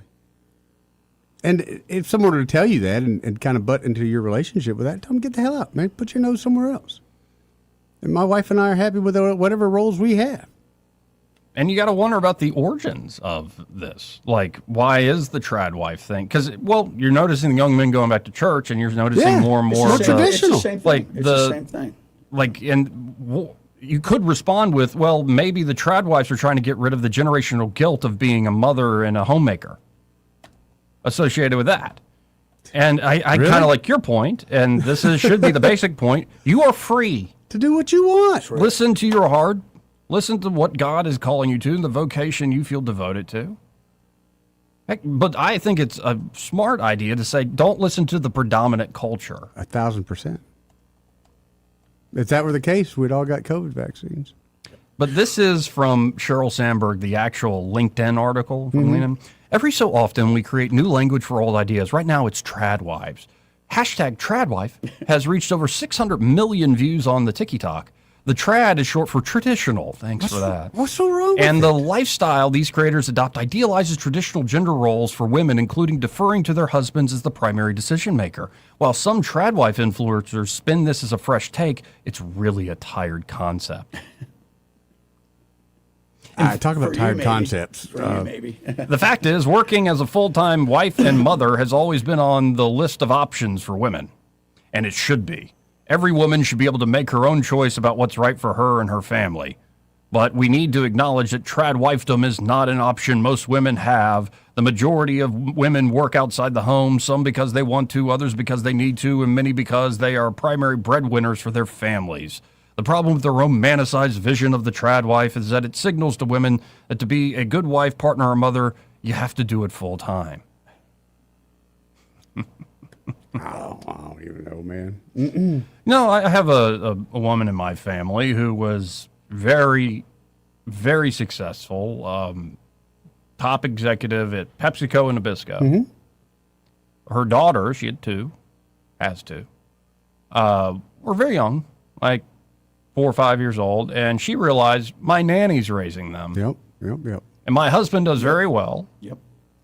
So what am I even doing? Yep. And searching for meaning. And she's one of the more beautiful people. She's a rock in our family. That's awesome. And by the way, converted to Catholicism on her own. She's searching for meaning, Joey. Several She's years searching back. for meaning. And so there is there's something when I see it in personal experience. It shouldn't be you're pressured. No. And so-and-so said so, and so-and-so said this and all these other things. But I do find that the pushback against this is somewhat revealing. Yeah. I'm like, what? To your point, what does it bother y'all? Oh my God, Joey, there's a traditional family over there. Oh my God. Again, it's so offended. it's the leftist media that's up in they're losing their you know what, because they can't control the narrative and people are returning to roots. What's wrong with that? Exactly. I don't see a problem. I guess if you're a green-haired furry. I guess so. But here's another line from this. Women already hear versions of this message everywhere. A woman who applies to medical school or pursues a demanding career is still met with, "Are you sure you want to do that? Don't you want kids one day?" Men are almost never asked that question because we assume that they can have both a career and a family. When women pursue both, we frame it as a dilemma. Can she have it all? Men face no such trade-off. I disagree with that 1,000%. Especially men and women, but that work factory work. They know and they are asked right then, is this something you can commit to? You know, it's 7 days of this shift, 7 days of this shift, and 7 days of this shift for the rest of your life. And most people think they can commit. And man, I've seen many marriages go into, dissolvement because of that. Well, but then, there's another line here. Working outside the home does not undermine your marriage or hurt your children. I hope not. Perhaps. But I'll put it this way. Which do you think is more fulfilling?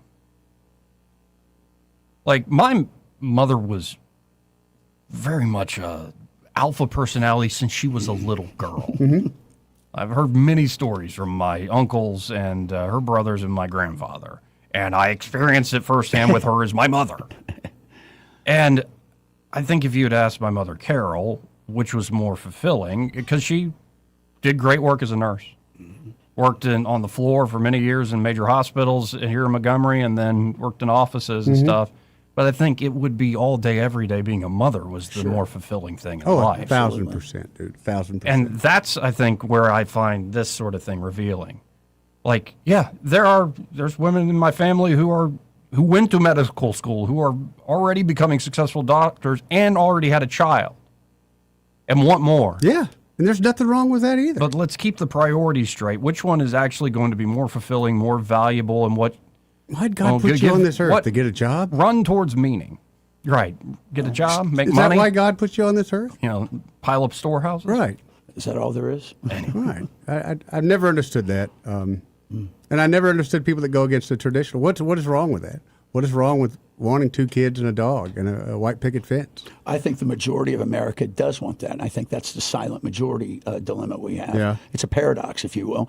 And the media wants to tell the other story. And also, I think what they're pushing, they're going to have difficulty pushing back against, is like we've seen the sexual revolution and women's liberation and emancipation. And at a certain point, you look at the results, like look at psychological standards for men and women, by the way. Yeah. How are we doing? Well, even women push back against it. Yeah, but how are we doing? Like in terms of depression and substance abuse. We're taking more drugs than ever before, Joey. Yeah. So how many people must be good. How many people are in therapy? Well, there's Which a line. is not to say that therapy's wrong. No, but there's a line for it. It's just you start to see long-term results, and you wonder, okay, why do we have the results we have? Obviously, on something society-wide like this, it's going to be multiple factors. But one of them might be that we keep taking the eye off the ball of what is actually going to bring you meaning and fulfillment in your life long run. So we'll see. The good news is whatever path you choose, you can always, return back. That's exactly right. And still find God's grace. You can reverse. Right. Anyway, we've got to hit a break here. This part of the program, aptly brought to you by Montgomery Men's Health. Hey, you're a man and you don't feel like a man? Right. That's got to suck, number one. Be more of a man. And you just don't feel good in general throughout the day. Like you lack confidence in not only the bedroom, but just every aspect of life. Like things you used to do like a breeze. Right. Now you're second guessing yourself. You're also seeing your waistline creeping. You're waking up in the morning just exhausted.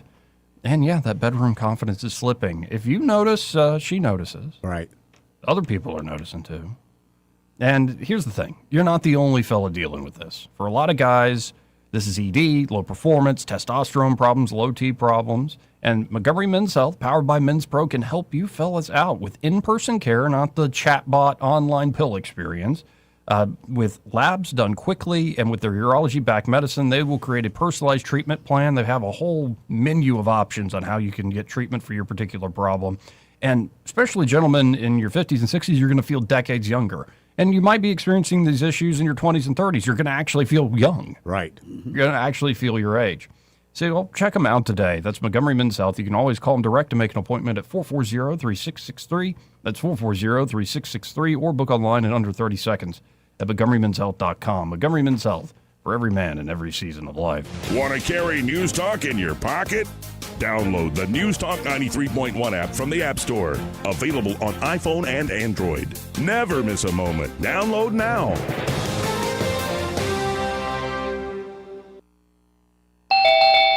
Yes? Yeah, I'm Bill. You called about some breakers tripping? Oh, yes, Bill. My brother-in-law says you can do almost anything. That's me. Not much I hadn't seen. Do you really want someone who does almost anything in your electric box? Think about that, because each year thousands of home fires are caused by faulty wiring. That's why you want a professional, like the electricians at Crosby Electric. Bill, how's it going? Bill, ooh, are you okay? Oh, yeah, well, I didn't really need my eyebrows anyway. At Crosby Electric, all technicians undergo rigorous safety training, as well as background checks, drug testing, and continuing education. Bill, you think maybe I should call a real electrician? No, these little slip-ups happen. Everybody does it. Really? No, not really. When you need professional electric work, or you just like someone to assess your home for safety, call the experts at Crosby Electric, 272-2085, or visit us at crosbyelectric.com. This is your roving reporter, and today I'm talking with a political activist. That's right, man. And could you please explain to us your red cap with the letters MMRGA? Yeah, man, this is my MARGA hat. MARGA? Yeah, man, that stands for Make My Retirement Great Again. I see. And to do that, what you need to do is call David Ernest, the asset preservationist. That's right, man. You can call David at 833-596-7233. That's 833-596-SAFE. And I understand that's a toll-free number. Yeah, man. Get David Ernest on the case, and your retirement will be great again. And you make these hats? I do. Here's a whole pile left from the last administration. And they say CPWABD. Yeah, man. Corn Pop was a bad dude. And as you said, there's a whole pile here. Well, there wasn't much demand. I can dig it. I was in foot pain for 20 years, trying to give it relief, buying all these different insoles. Drugstore insoles, custom insoles. I spent thousands of dollars. I bought all these products, and not a single one worked. I really, truly needed to have relief in my feet. And the Good Feet arch supports were what gave me the relief I needed. For over 20 years, we've been helping people like Teresa actually live the life they love without their feet getting in the way. They wanted to make sure that I got something that my feet felt good in, not somebody else's feet. I love the fact that I can wear these arch supports in all my shoes. I have boots, I have cowboy boots, I have running shoes, I have walking shoes, I have flat shoes, I have heels. It makes me so happy. If you ask my husband, he will crack up because there is no store I would rather go in than a shoe store. I'm Teresa, and that's my Good Feet story. See what we can do for you with a free personalized arch support fitting at the Good Feet store. We're located at 7341 East Chase Parkway in the shops at East Chase. Now hiring. Are you tired of the mainstream media's biased reporting? Do you want to stay informed on the news that really matters to you?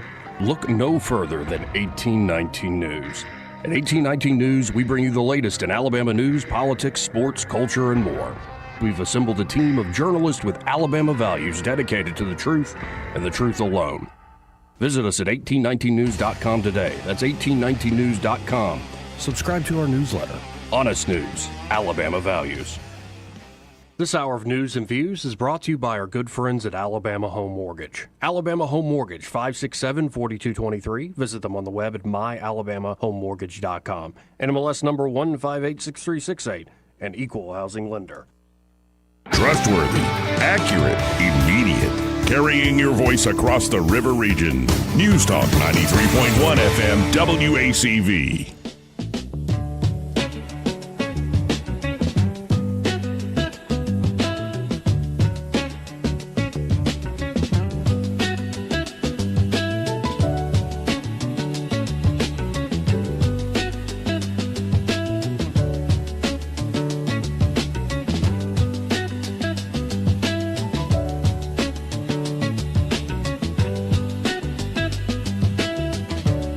Joey Clark. Welcome back. How's everybody doing? Pretty good. What do you got on over there, big boy? Piggly Wiggly camel hat. Love it. Change of persona. I think Coach would have probably said something about like, that's more like it now, Joey. That's more like it. Down home south. I think he said, damn, son, what happened to your barber? He did say that. I tell you right now, he's seeing that head. He's like, He goes, well, you looking scruffy. You looking all right? Yeah, no, it is amazing. Just put on a camo trucker hat with a Piggly Wiggly face on it, and You don't you're even good. need the mullet. Fit in. You don't need the mullet thing. Yeah. You've already got the long hair. Just get your rat tail. Exactly. Ooh, rat tail. Now we're talking. Yeah. Yeah, I'll go into the barber and be like, give me the Theo Vaughn. Hockey haircut, baby. That's right. Welcome back to the program. And I believe we have Patrick Young here on the phone. Yeah, Patrick Jump, actually. Hey, Patrick, what's Hey, up? Patrick. Hey, Troy. Hi, Joey. Nice to meet you. Good to meet you, sir. Tell us a little bit about what's going on. You sent something out when we were doing the show the other night on Scuttlebutt. What do you got going on down there? So, part of our organization's goal is to give a voice to the veterans, and so with the Alabama primaries coming up for the 1st Congressional District down here, and then the Alabama U.S. Senate race, we decided to let those candidates actually hear the concerns and the issues that veterans actually want to talk about versus listening to a consultant somewhere tell them what they should say. And I know many of them are veterans themselves, but they may not have the same life experiences that veterans in our area are experiencing. So on April 7th, we're doing a forum, a Q&A forum, where veterans will be able to submit questions. The moderator will ask those questions to the candidate. Each candidate will have about 30 seconds to respond. We will be live streaming it for people that can't make it out. We'll be live streaming it on the Warrior Legacy Ranch Facebook page. And then if you can attend, it's at the Spanish Fork Civic Center on April 7th from 5 to 8 p.m. Very good. Why don't you tell Joey and us about the listeners about what your ranch is? All right. Well, Troy, I don't think Joey and the listeners have enough time to hear everything. Just give us the executive brief. Give us the executive summary. Yeah. The basic premise of it is Warrior Legacy Ranch was started as a facility built to hold veteran reunions. And then when we got to the Alabama Gulf Coast and picked it as our location, we realized there were limited veteran resources in the area. So we started the Gulf Coast Veterans Community Center to supplement, become a resource for veterans in need. It's open 24 hours a day, 7 days a week. There'll be equine therapy, a community garden, fire pit. There's a pond that we just put in, and it's all encompassing of a place that veterans can go to get assistance of various kinds. So where are you from? I'm originally from Ohio. That's right. You're from Troy. We grew up about probably 30 minutes apart, and then I meet him down here. Patrick is one of the leading advocates for veterans. He's really, he's leaned forward out of his foxhole, as we say. And I know this. Admiral Davis and Brian Battaglia, we were talking about you the other night.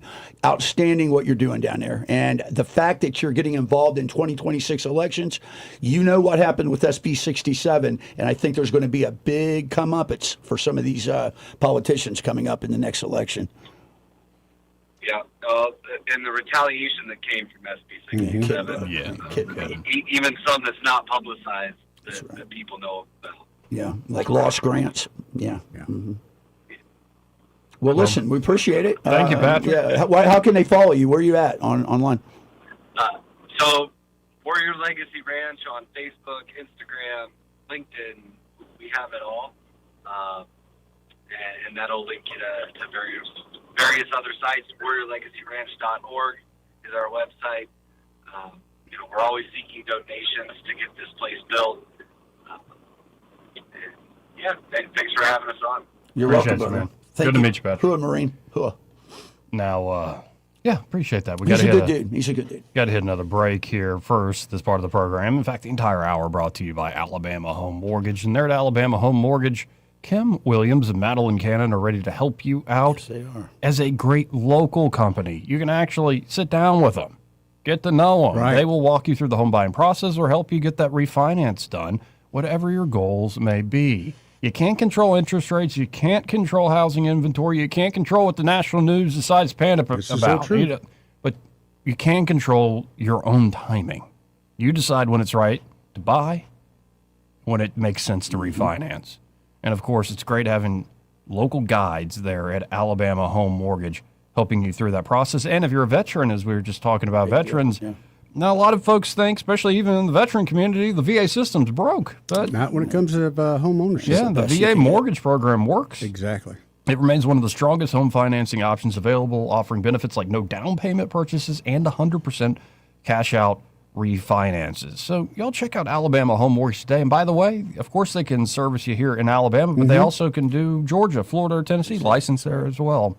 Just call them up direct at 567-4223. That's 567-4223. Or you can always apply online at myalabamahomemortgage.com. There is a difference in mortgage companies like Kim and Madeline. Prove that to you today. NMLS number 1586368, an equal housing lender. He may not know whether he's coming or going, but whether you're going to work or coming home, Greg Budell is there. Mornings 6 till 9 and afternoons 3 till 6. Only on News Talk 93.1 FM WACV.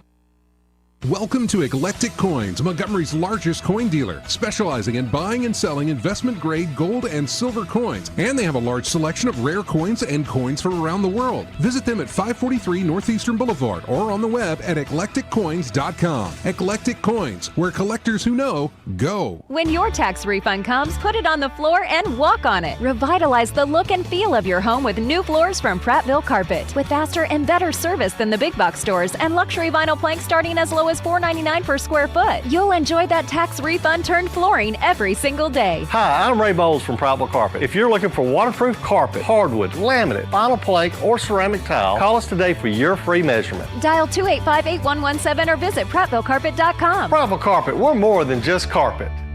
This is Jennifer Pestruccelli, General Sales Manager and co-owner of Blue Water Broadcasting. We're home to 7 radio stations at a rapidly expanding digital marketing platform, and we're looking for our next great sales professional. At Blue Water, you'll build customized campaigns that include radio and targeted digital marketing solutions. You'll prospect new clients, manage your own accounts, and work in a fast-paced, creative environment. Media or digital sales experience is a plus. Send your resume to jobs@bluewaterbroadcasting.com. Blue Water Broadcasting, local folks helping local business.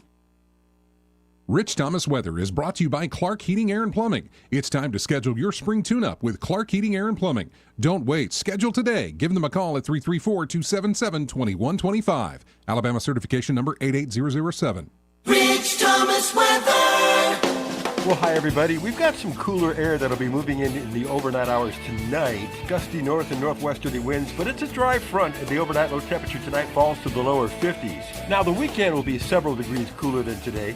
I think we'll go up to about 74 for a high on Saturday and lower 70s on Sunday with some cool jacket weather nights, but at least lots of sunshine. Then another warm-up begins first of next week. From the Blue Water Weather Center, this is Rich Thomas.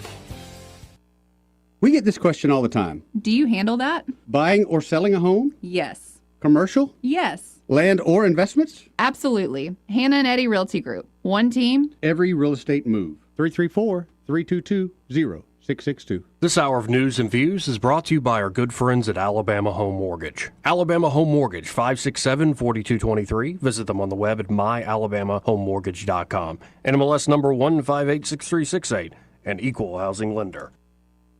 All the headlines the mainstream media won't touch. Your News Talk station. News Talk 93.1 FM WACV.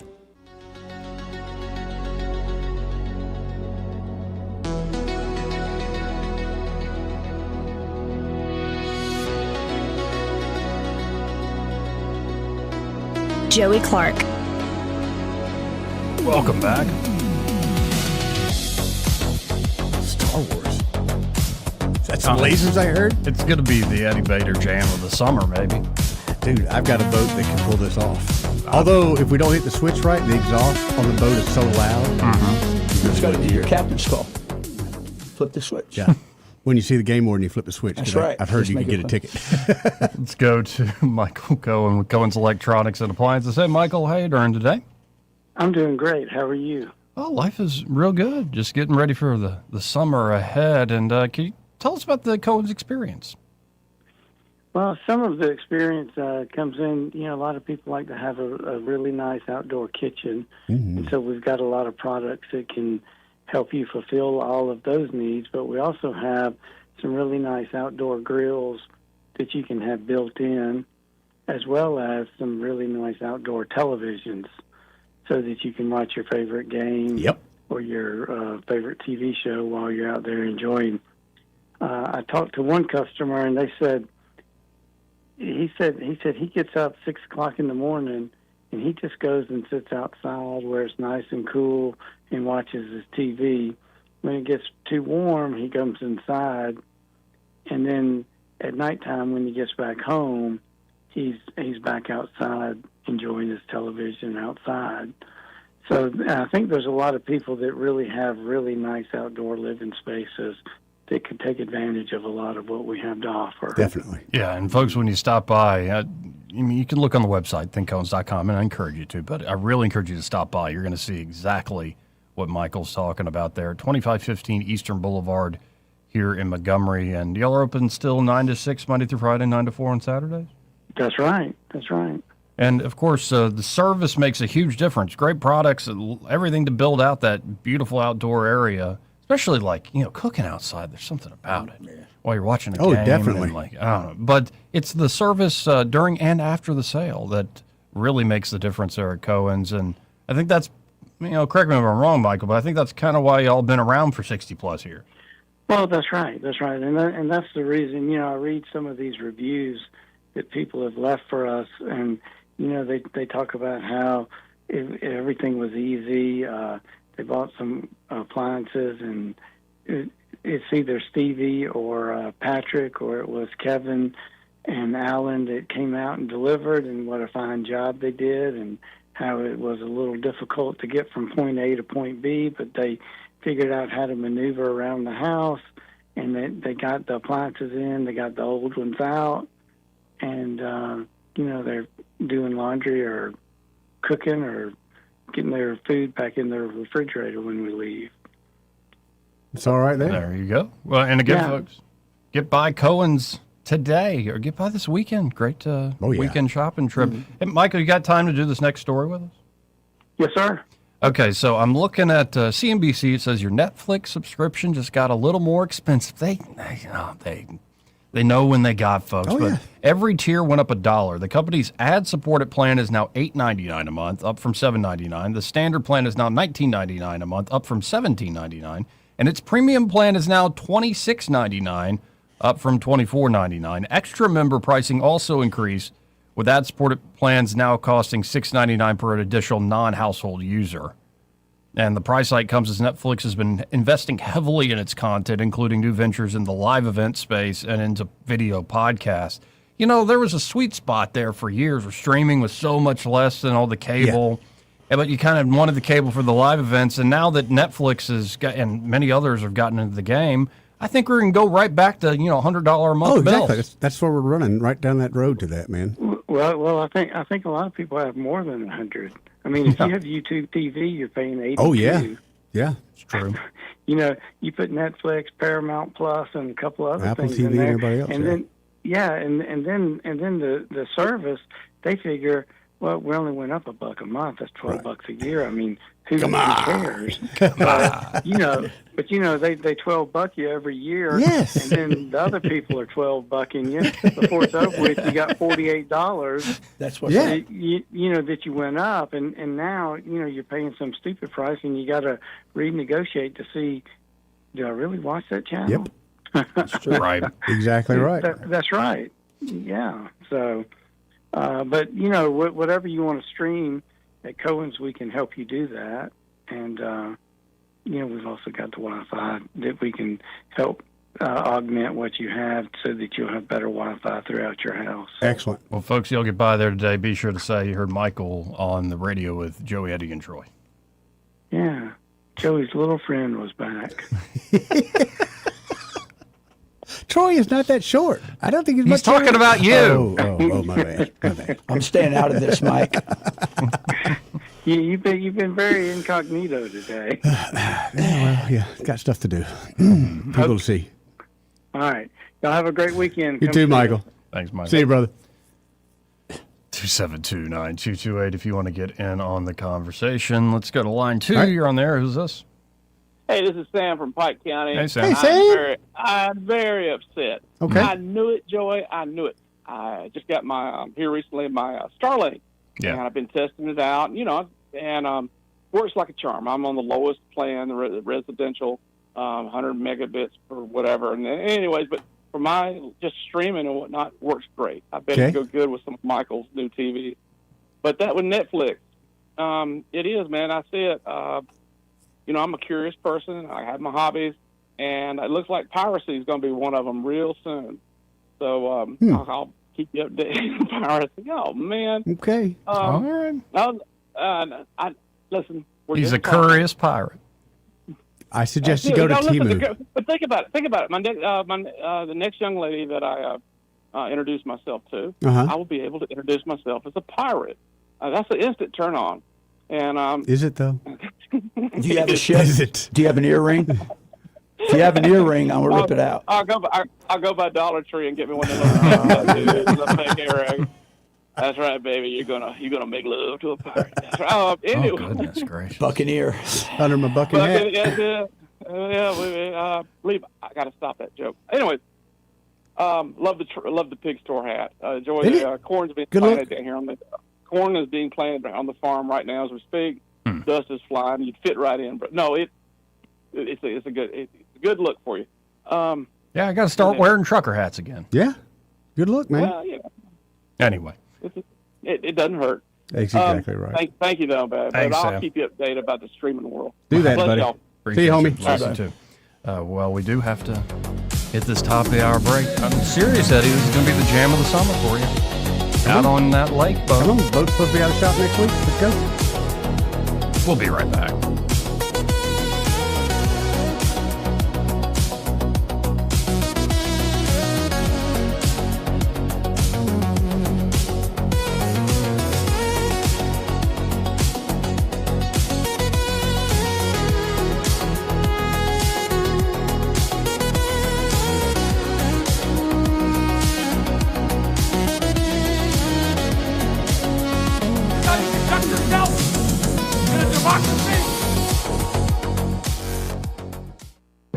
Broadcasting from the Riverside Chevrolet Master Control Center, this is WACV Cusana, News Talk 93.1 FM. When it's Chevy, it's Riverside.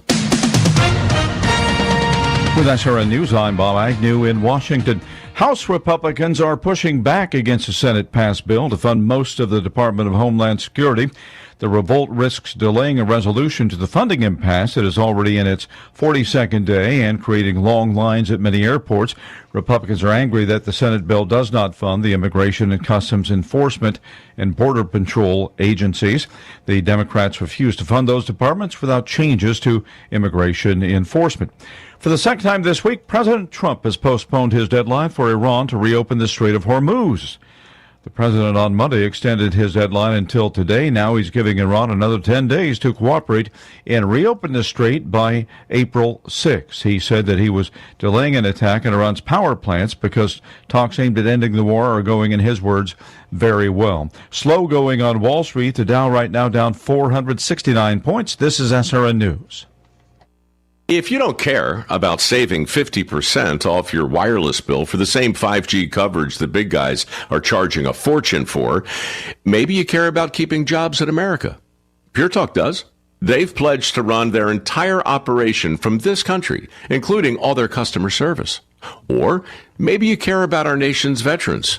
Pure Talk does. They've donated hundreds of thousands of dollars to America's Warrior Partnership, a fantastic organization working hard to prevent veteran suicide. Or maybe you care about closing America's skills gap. Pure Talk does. They're a proud supporter of MicroWorks. They're helping my foundation train the next generation of skilled workers. Don't get me wrong. Saving money's great, and you'll save plenty with Pure Talk. But if you want to be in business with people who share your values, dial pound 250, say micro, and switch to an American wireless company that actually stands for something. Pure Talk. Rich Thomas Weather is brought to you by Alabama Wholesale Lumber. It's more than just great prices on lumber. From Trex decking to energy-efficient windows and Tamco shingles, Alabama Wholesale Lumber has it all. Rich Thomas Weather. Well, hi, everybody. We've got some cooler air that'll be moving in the overnight hours tonight. Gusty north and northwesterly winds, but it's a dry front, and the overnight low temperature tonight falls to the lower 50s. Now, the weekend will be several degrees cooler than today. I think we'll go up to about 74 for a high on Saturday and lower 70s on Sunday with some cool jacket weather nights, but at least lots of sunshine. Then another warm-up begins first of next week. From the Blue Water Weather Center, this is Rich Thomas. Budget Floors and More has the best prices. Carpet as low as 69 cents per square foot. LVP starting at $1.29 a square foot. Sheet vinyl as low as 65 cents per square foot. And the lowest prices on flooring installation supplies. Budget Floors and More across from Delray to Publix. 1819 News. Alabama Attorney General Steve Marshall is speaking out about the plea deals that have been offered to 5 of 6 suspects in a birthday party shooting in Dadeville that occurred back in 2023. One of the 6 is charged as a youthful offender. The others could be signing plea deals before a trial gets underway. Marshall says he hopes that the families of the victims will sit down and have a discussion with the district attorney in order to understand why this plea deal is taking place. Marshall says there are strengths and weaknesses of the case being prosecuted against these 6 suspects, and the victims' families should understand that fact. District Attorney Mike Segrist has already given an outline of what the prosecutors face in bringing all of these suspects to trial. The plea hearing is set for today. I'll be back with more Alabama stories after this. Did you know that 70% of people experience a potentially traumatic event in their lifetime, and that 6 out of every 100 adults face PTSD every day? Help us bring hope to these survivors by signing up for your Alabama Distinctive PTSD Awareness license plate today. The great thing is you can sign up no matter when your current plate renews, and the first year is complimentary. All you need is your VIN number on hand. Drive awareness, drive hope, and customize your plate today at atease.org. Some residents in Foley have filed a complaint with the Alabama Board of Funeral Services against a funeral home and cemetery in that area. The complaints are against Pine Rest Funeral Home, where families of deceased loved ones say they're not getting proper funeral services, including headstones installed. Some families tell WKRG News that they have waited over 6 years for a proper headstone to be placed. The Baldwin County Sheriff's Office is also investigating the case. Comedian Leanne Morgan will be performing in Alabama this year and is extending that performance by 1 day. Morgan will be at the Montgomery Performing Arts Center on July 24th and 25th. Tickets go on sale through Ticketmaster and Leanne Morgan's website today. I'm Andrea Tice. For more news affecting Alabamians, go to 1819news.com. And while you're there, subscribe to the daily newsletter. This hour of News and Views is brought to you by our good friends at Cole Plumbing, 279-8919. Cole Plumbing is number 1 in the number 2 business. You don't have to dig a hole. They have proprietary pipelining technology. Ask them about their tankless water heaters. Remember, when you have trouble with your bowl, call on Cole. E-Bike Oasis, E-Bike Oasis, E-Bike Oasis, ride for free. E-Bike Oasis, E-Bike Oasis, E-Bike Oasis, ride for free. At E-Bike Oasis, we're more than just Montgomery's best electric bicycle store. E-Bike Oasis offers free 1-hour electric bicycle rentals and a full-service electric bike repair shop. Stop by E-Bike Oasis in Montgomery today for free rentals, repairs, and electric bicycle brands in town. The views and opinions of the following program are solely those of the host and other contributors. These do not necessarily represent those of Liberty Acquisitions 825, Blue Water Broadcasting, its management, staff, or any advertisers.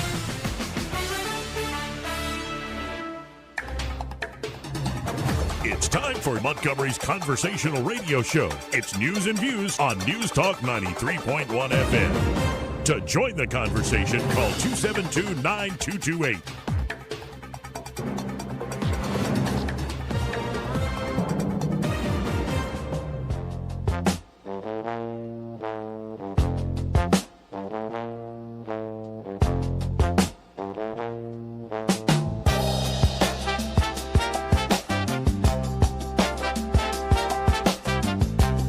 Joey Clark.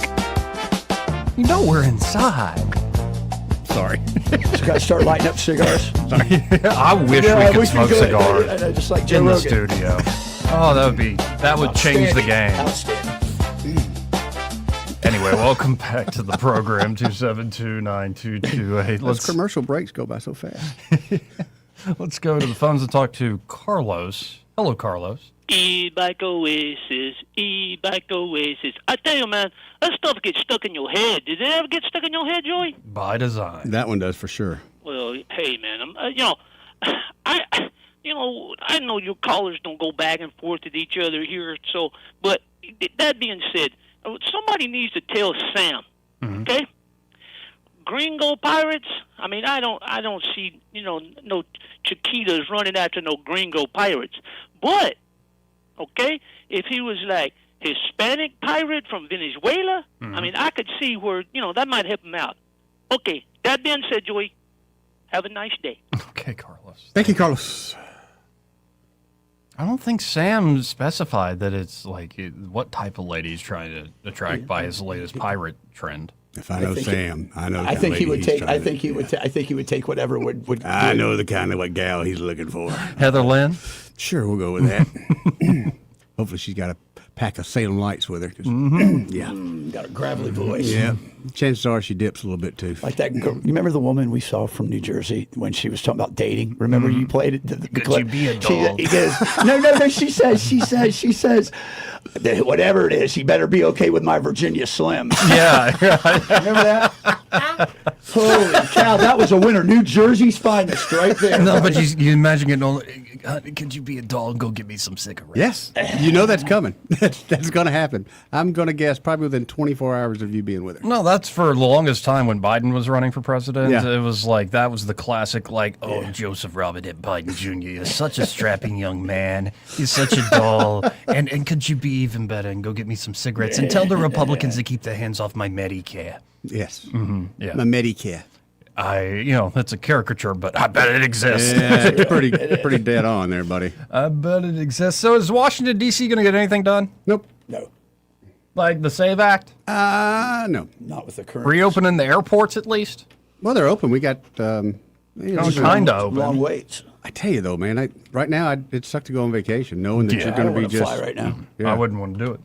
I wouldn't want to do it. I'll tell you what's winning though is that Fast Pass thing. Oh, you big got time. that? You're good to go. Yeah. You're good to go. Yeah, just Also, skip security. Private jet thing's working pretty well. That's for folks, always too. good. Oh, you got that happen too? No, I wish I did. I did call one time just to see how much it'd fly to Jamaica. Apparently, you had to pay the pilot to stay there too, so you pay his vacation. Yeah. Oh my. Right.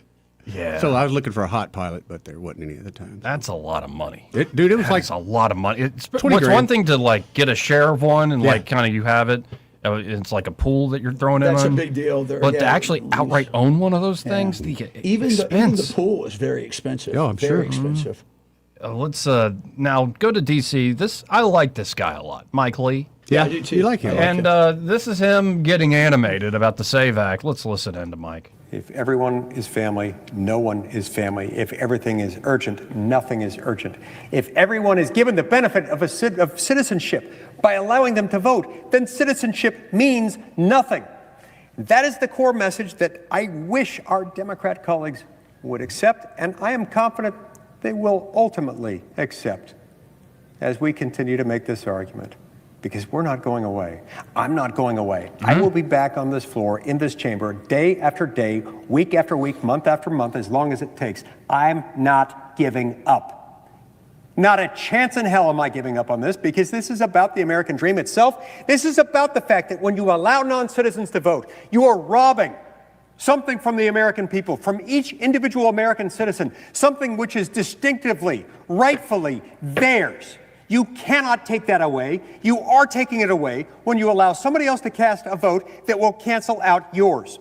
That, Mr. President, is unfair. It is unacceptable. It is un-American. It is illegal. We must not tolerate it, and we will not.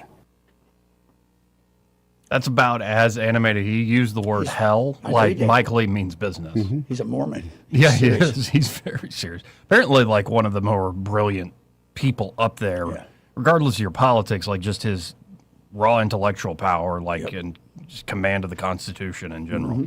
I could see him one day actually being on the Supreme Court. Yeah. Oh, absolutely. Absolutely. Yep. He's one of those types where I think he's got the talent to do it. And, he's still, for politics, a fairly young man. Yep. So we'll see if this stand that he's making on the SAVE Act actually works. I don't know if I buy it right now. Because the Senate did compromise. They're compromised. I mean, they did compromise, or are they compromised? I don't know. They could be compromised. It's funny how just a single letter can change Letter so man. much. Just how you conjugate a thing. But on opening up the Department of Homeland Security, they essentially said, okay, we'll open it up. The GOP agreed with the Dems. We'll open it up. But we're going to shut down ICE and Border Patrol. So we're back to square one. But apparently that advanced through the Senate. You can call that a compromise or somebody being compromised. And here's the Speaker of the House also being animated. Let's listen in to the Congressman from Louisiana, the Speaker of the House, Mike Johnson. Hill is willing to fund all of the security and safety of the American people.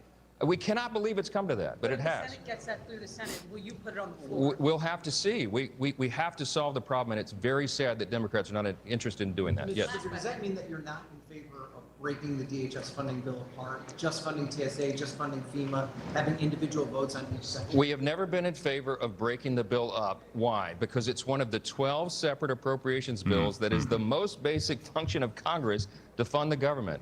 And we did it in a bipartisan, bicameral manner. Remember, the contents of that bill were decided upon earlier by Democrats until they decided to hold the American people hostage in their long lines at the airports and with the safety of everybody on the line to make a political point. It is shameful.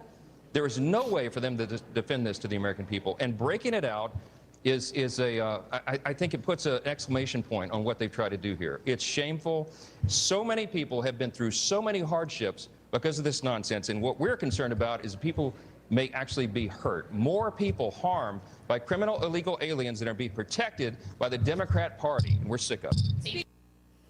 Well, they're sick of it, but when are you actually going to get something done, guys? There you go. Do something. Anything. So the Senate just continues to be disappointing. Trump went on The Five. Yeah. After he got done saying Dana Perino you're getting even more beautiful by the day. Knows how to disarm them.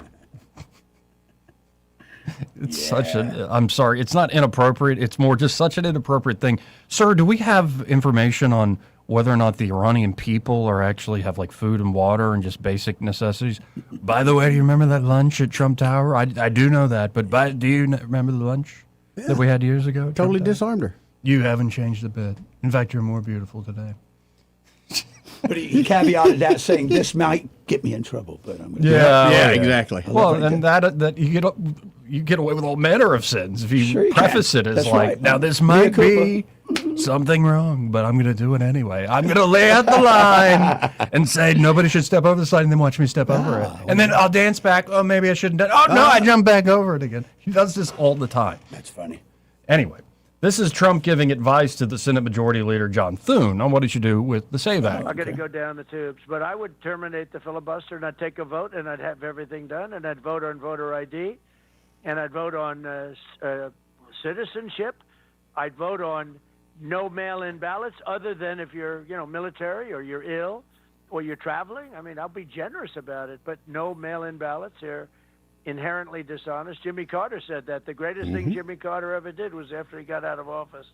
Because his tenure in office was not good. He did something that is horrible. He gave away a thing called the Panama Canal for $1. This was perhaps the worst deal ever made. The weave is the happening. Panama Canal for $1 was not good. It was I don't know if you know. Panama Canal was the most expensive thing, if you bring it to current dollars, ever built in the history of our country, in the history of the world. No, you got to let him. You got to let the clip go longer. Whoever clipped that, because he's doing the weave. Yep. He's talking about Jimmy Carter and mail out ballots, and doing the weave. That's right. Anyway. It's called the weave. Give the man some dancing. I'm doing this, I'm doing that, then pew. Now, I want to go to something. Just saw this trending on 1819news.com. Continuing from yesterday, the uproar over this new solar farm in Stockton, Alabama, that will be to service actually this Meta plant going up here near Montgomery, the Meta data center. Yep. And so there have been a lot of folks saying, I don't want this, industrial project in my rural backyard, Right. and I'm worried about how it's going to affect all sorts of things. There's talk of even having the local board rezone it to residential so the project can't go through, even though it was bought fair and square, private property. And bring on the lawsuits. A lot of money at stake here. So Silicon Ranch is the company, and Silicon Ranch's Reagan Farr, an open letter to Stockton. So, should we read it? You bet. Over the past several weeks, says Reagan Farr, I've spoken with many of you who have strong feelings about the energy and agriculture project my company, Silicon Ranch, is bringing to the Stockton community. Some of you have questions, some have concerns, and some simply want to be sure that the character of the community is respected. As someone who comes from a small town myself, I understand that instinct and know that the places we call home deserve careful and intentional consideration. If questions go unanswered, doubts and misinformation fill the void. Some of you may see us as just another big company instead of what we really are, people who care deeply about what we do and the communities we call home. So let me be clear about who Silicon Ranch is, what we're doing, and what this discussion is really about. Silicon Ranch isn't some giant faceless corporation. We're folks who believe in being good neighbors, keeping our word, and doing what we say we'll do. That's how we've earned trust in communities across the Southeast for the past 15 years, communities that are proud to call us neighbors and grateful for the value we've brought with us. In Baldwin County, Silicon Ranch will be a tax-paying landowner making a private investment in the community. This is not a speculative development. Our investment in energy and agriculture has been approved by the Alabama Public Service Commission, which issued a certificate of public convenience and necessity and represents a $350 million commitment to build critical American-made energy infrastructure. The project includes solar modules manufactured here in Alabama and will strengthen the local electric grid while helping meet the state's rapidly growing energy demand, enough to power more than 40,000 homes. It also represents an investment in the local ag economy, creating opportunities for aspiring farmers and ranchers to join us as stewards of our land to make it agriculturally productive by grazing livestock through our agribusiness. The livestock that graze on our land in Baldwin County will contribute to the local food supply and improve soil health, help maintain healthy pastures without the need for chemicals or frequent mowing cycles.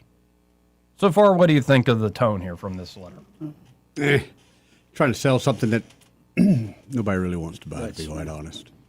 As we do all this, our company will become one of the largest taxpayers in Baldwin County, contributing more than $50 million in new tax revenues over the life of the project to benefit local government services, the Baldwin County Schools District, and other community-identified priorities, including infrastructure. Plus, we don't need things like water or sewer services, so every dollar we pay goes straight to the local tax base. So they won't use any water or sewer services at each site?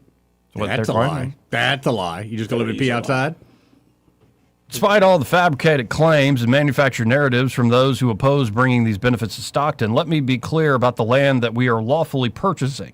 As the man who coined America's Amazon recently observed, the property in question is not pristine Baldwin County wetlands. It is instead privately owned industrial timberland that has been managed for commercial production for more than half a century. It has been planted, thinned, harvested, clear-cut, and replanted in rotations. It is not public land. It is not a wildlife refuge. It is not a community hunting preserve. It is private property long used for industrial timber production.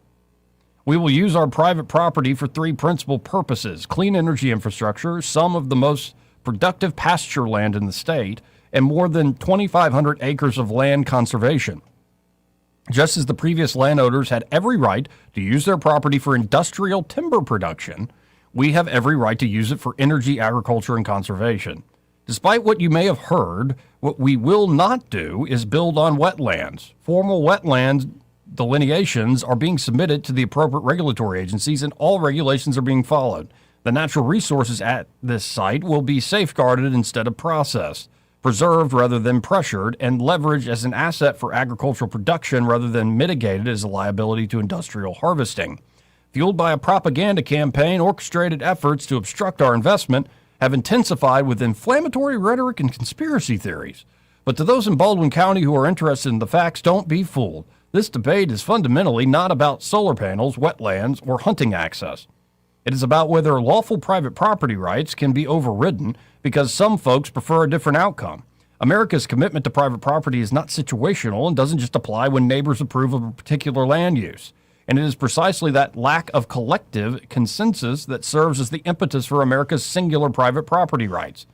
If a lawful landowner can be prevented from selling to a buyer because others dislike the intended use, what does that mean for a farmer who wants to sell to a home builder, a timber owner who wants to convert to row crops, a family that wants to subdivide inherited land, a landowner who simply wants to sell to the highest bidder?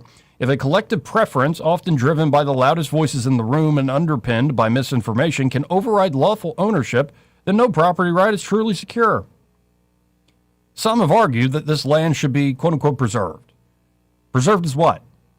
It is not currently preserved, nor was it when it was marketed for industrial development before we entered into a lawful contract to purchase.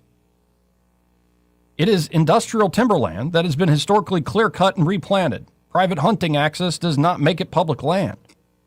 If the propaganda campaign successfully introduces zoning to Baldwin County, thereby obstructing a lawful private transaction, it will represent a serious departure from America and this community's historic commitment to private property, self-determination, and economic freedom. This outcome would mark a fundamental erosion of not only our private property rights, but indeed all those in Baldwin County through the imposition of a legally unfathomable collective interest over private property rights by implication rather than evidence. The sad irony, of course, would be that such action would be much more Marx than Madison, as feared by the residents of Baldwin County during the 2012 consideration of the Horizon 2025 Comprehensive Plan. For our part, our goal is simple: to make sure Stockton and Baldwin County benefit from what we bring, whether it's the capital we invest, the taxes we pay, the charitable contributions we make, the jobs we create, the local business we support, the energy we produce, or the agricultural products we raise on our land. We will continue to operate transparently and to provide the facts. We will follow every law and regulation. And as a tax-paying landowner, we will exercise our right and fulfill our responsibility to steward this property responsibly for the long term. I encourage you to visit siliconranch.com/Stockton to learn more. And this is from, again, Reagan Farr, the co-founder and CEO of Silicon Ranch. Now, I didn't know that it was industrial timberland. Well, I figured it was. Either that or farmland. But it's private property at the end of the day. No, and I tend to agree with the private property. You have to. We have to. As a society, we have to believe in private property, or else, you're going to have somebody camping in your backyard. It's the foundation of our system. Yeah. Yeah, and I saw Jim Ziegler took this up as a cause. Oh. They call it solar farm, make you think it's like farmland and stuff. We're not going to allow that. Okay, Jim. I like Jim. I do too. I love Jim. Jim's a funny dude. He is, but shameless self-promoter, and I love that. I love that about him. And also, it really does smack as I think the main overriding concern of everyday people should be with especially data centers and all these things coming online, especially with AI, is, okay, demand is going to go up. We don't want our power bills going up. Right, because that's what we're always taught. And the more demand, the more power. So when you literally have a company come in and going, we're going to add supply to the power, and you're mad about that. Well, Joey, you're not getting much supply out of it. You're not getting much what are you supply getting out of it? The yield is very small, and I think this is why we need small micro-nuclear reactors being deployed to these data centers. Yeah, but they're already stealing copper out of the building. Can you imagine they'd be stealing nuclear reactors? Do we really want that? Maybe we should arrest the crackheads. And make sure they get treatment. You know what's funny, Eddie? Those people work so hard. No, we don't. They work so hard to do that. Why don't you just get a job? I've never understood that, dude. If you're going to spend 8 hours stripping down an old barn, busted knuckles, everything else. I know. I've never understood it. Well, they smoke crack. There is no rhyme or reason. You're right. We had this one crackhead. We were redoing a building downtown, a house. And we brought in the fixtures. We brought in one of the fixtures was a toilet. We left it in the box, didn't think nothing about it. Well, the next day we came back, the toilet was stolen, the box and all.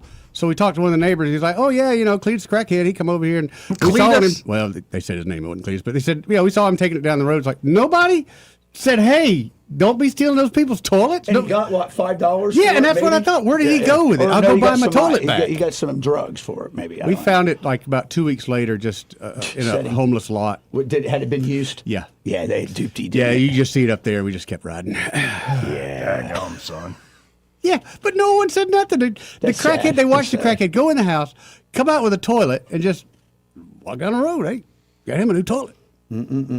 Anyway, I just, because we covered it yesterday, I wanted to share that. And did you notice this week, this story still continued to trend at 1819. It's a few days old now, but the Montgomery City Council considers terminating the $1.45 million contract with the private security company, the traffic service. I saw that. Yeah, and I was talking to Szymanski about it, and he's like, yeah, I just want to hear more from them, but because they haven't mobilized yet. And so the money's not out the door. Right. The money hasn't been spent.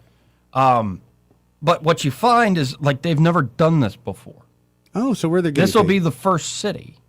So we're the guinea pig. We're paying the premium? And they still haven't mobilized where you would think, and the guy's going to have 2 weeks, I think, to kind of make the case and, show we're ready to go. Yeah. But I'm at this point going, we're the guinea pig? Why is this going to work? That kind of I'd have a money, lot of questions. Yeah. Well, I'm glad it got somebody's attention. Like, I'm not against in principle the idea of like, and I've thought this for a long time. Why not have, in terms of policing, specialized forces? Now, I understand the counter arguments as well, because if you go to a traffic stop and then something else really nasty breaks out, there's a big problem there. Okay. And you need a fully trained officer who can handle any situation. But when it's like two people, like there's a fender bender, and you need somebody there in like 5 minutes. We don't have that here. We don't have that here. No. So you can process it, get proper information, just a proper record of the accident. Why not, for a reasonable fee, have a firm do it? Now, the question is, can the firm do it? Well, obviously they haven't shown any examples of being able to do it. Right. And, I'm not against entrepreneurs. Neither am I, but that's Have a you lot gotten? of money. Here's a question for both of you. Have you ever received in the mail like a ticket? It says that you violated a light at this, and it's out of Arizona. It's a company that does it for them. I just write it back. I go, it's against the law to monitor me that way. I don't even do and that. I don't get any trouble. I do that. I take it right to the burn pile. I send it right back. To Oh, them. all the cameras around here? I could give two I send it craps. right back to them. Take me to court. That's Let's what I do said. something. Let's do this. Yep. Let's do something. Because It's been struck down. it ain't just me that's getting those tickets. I know. No, but I feel like you're going to go to court. It's like, sir, you were 10 feet before the line, and the light was clearly red. Well, I had to get somewhere. I had a listing appointment, Your Honor. No, I see them, and I see people run them all the time. And we know it's open secret in Montgomery. There's not enough cops to enforce everything. And also, have people gotten worse at driving? No, there's no cops to enforce anything. They got worse at Seriously. Nobody They cares. were never good to start with. They're on their phone literally having the conversation going down the boulevard. I'm like, Right. what are you doing? Yeah, and it's just there are certain moments where I'm like, well, sometimes somebody not paying attention like you're talking about, and their car's already beat up, and you're like, well, Yeah, you see you're why. running into stuff all the time. And then the other one is like, and this is usually what I say when I get frustrated. I don't drop F-bombs or S-bombs. Yeah. Or rah, rah, rah, rah, rah. I usually go to drive your car. Like, go. And what I find is I've learned to temper that because it's usually an old person. Did you feel bad? Kind of, but I also am like, you shouldn't be driving. Could be a 16-year-old, Joey. It could be that too. It's the two extremes. Still embarrassed. What happened? Something I need to know about that. I was in Wetumpka having a bad day, and I was right there in Wetumpka and 2-lane highway. and Yeah. Someone was doing like 30 in the left lane, and I went to go around them, and I couldn't go around them. Didn't realize my window was down. Oh no! And you had some choice words? Yeah, I did. And then someone rolled down the window, or didn't roll down because their window was open too, and just said, "Hey, he's only 16." I love it. He's 16, and that's you needed to hear that. Well, have them go out into a parking lot and practice a little bit. I did that. My first thing was smart Alec Eddie started to come out, but I quickly go, no, roll up your window. You needed this humbling right here, right now. I thought you were going to say that person had Tourette's and was like, No, I just, man, that light could not turn green fast enough so I could go. You felt pretty bad, didn't you? I felt like such a heel. I'm sorry, you said, I'm Right, sorry. I'm sorry. I'm sorry, I'm having a moment. The old folks driving thing is a real thing. That's a real thing, but it ain't just the old folks, man. I agree. It ain't just the old It's folks. all ages, but I notice sometimes the low and slow, and you're like, what is even? I have noticed, though, more beat up the car it is. Oh, listen, you know that their record is terrible, so you're like, I don't want to get anywhere near Right, you. You they got a just go- gash down the side of your vehicle? What did Exactly. you hit? Yeah, just several Guardrail? colors of paint. She's like, no, I don't want any of that action. And anytime you see something just like incredibly dangerous, like let me just do a U-turn over 2 yellow lines for no good reason while I'm waiting at a major light, an intersection, like, what are you doing? Whatever they want. That's what they're doing. Oh, is that you do that often? Well, no, I'm just thinking of this weekend when we had that final demand on that property where like get everything off the property or we're not buying it. And I had to go squeeze a 14-foot trailer onto an 8-foot trailer. And, it was awful. It was That awful. does sound One of them only had one wheel. Yeah. But we got it done. I was a little frustrated the other day. I got behind somebody leaving the neighborhood who had a trailer with a zero-turn mower and other yard equipment. Mhm. And I'm like, I was getting frustrated, but I'm like, yeah, with that trailer, he probably should be driving slow. I don't know how strapped down that mower is. Well, my plan was, and I had told the person we were with, if any of this breaks loose, we'll just keep on riding. Or if it's like a true classic, like 1950s Chevy, Yeah. you can drive slow as you want. I love it. I'm cool with Because I'm pulling alongside, I'm checking it out. Exactly. Yeah, and you get a few folks that do the classic cars around here. Yeah, On the weekends, you see them. I see them in the mornings. Beautiful cars. Yeah. Now, are y'all like Mustang people, or you like a car that no, just I'm a roars? bow tie guy. I'm a bow tie guy. really? General Motors. My first car was a 1970 Chevelle SS 454. Ooh, nice. My dad and I rebuilt it. I was 13 when we got the chassis and the body. Then we built up the. It was a 454. That's a great project, And man. listen, it lasted 2 months with me, and my dad took it away because it's too much. Well, yeah, that's too much horsepower. too much, yeah. So I got a Camaro 327, but I'm You boating. didn't step down that much. No, I didn't. But I will say this: you were talking about boating. Yeah. I've had mini boats. I just sold my Baja. I had a 25-foot Baja, but I had a 32-foot Fountain Executioner. I'm going to tell you the story, and I've got pictures. I'll show you some here at the break. I had a 32-foot Executioner with 525 supercharges in them.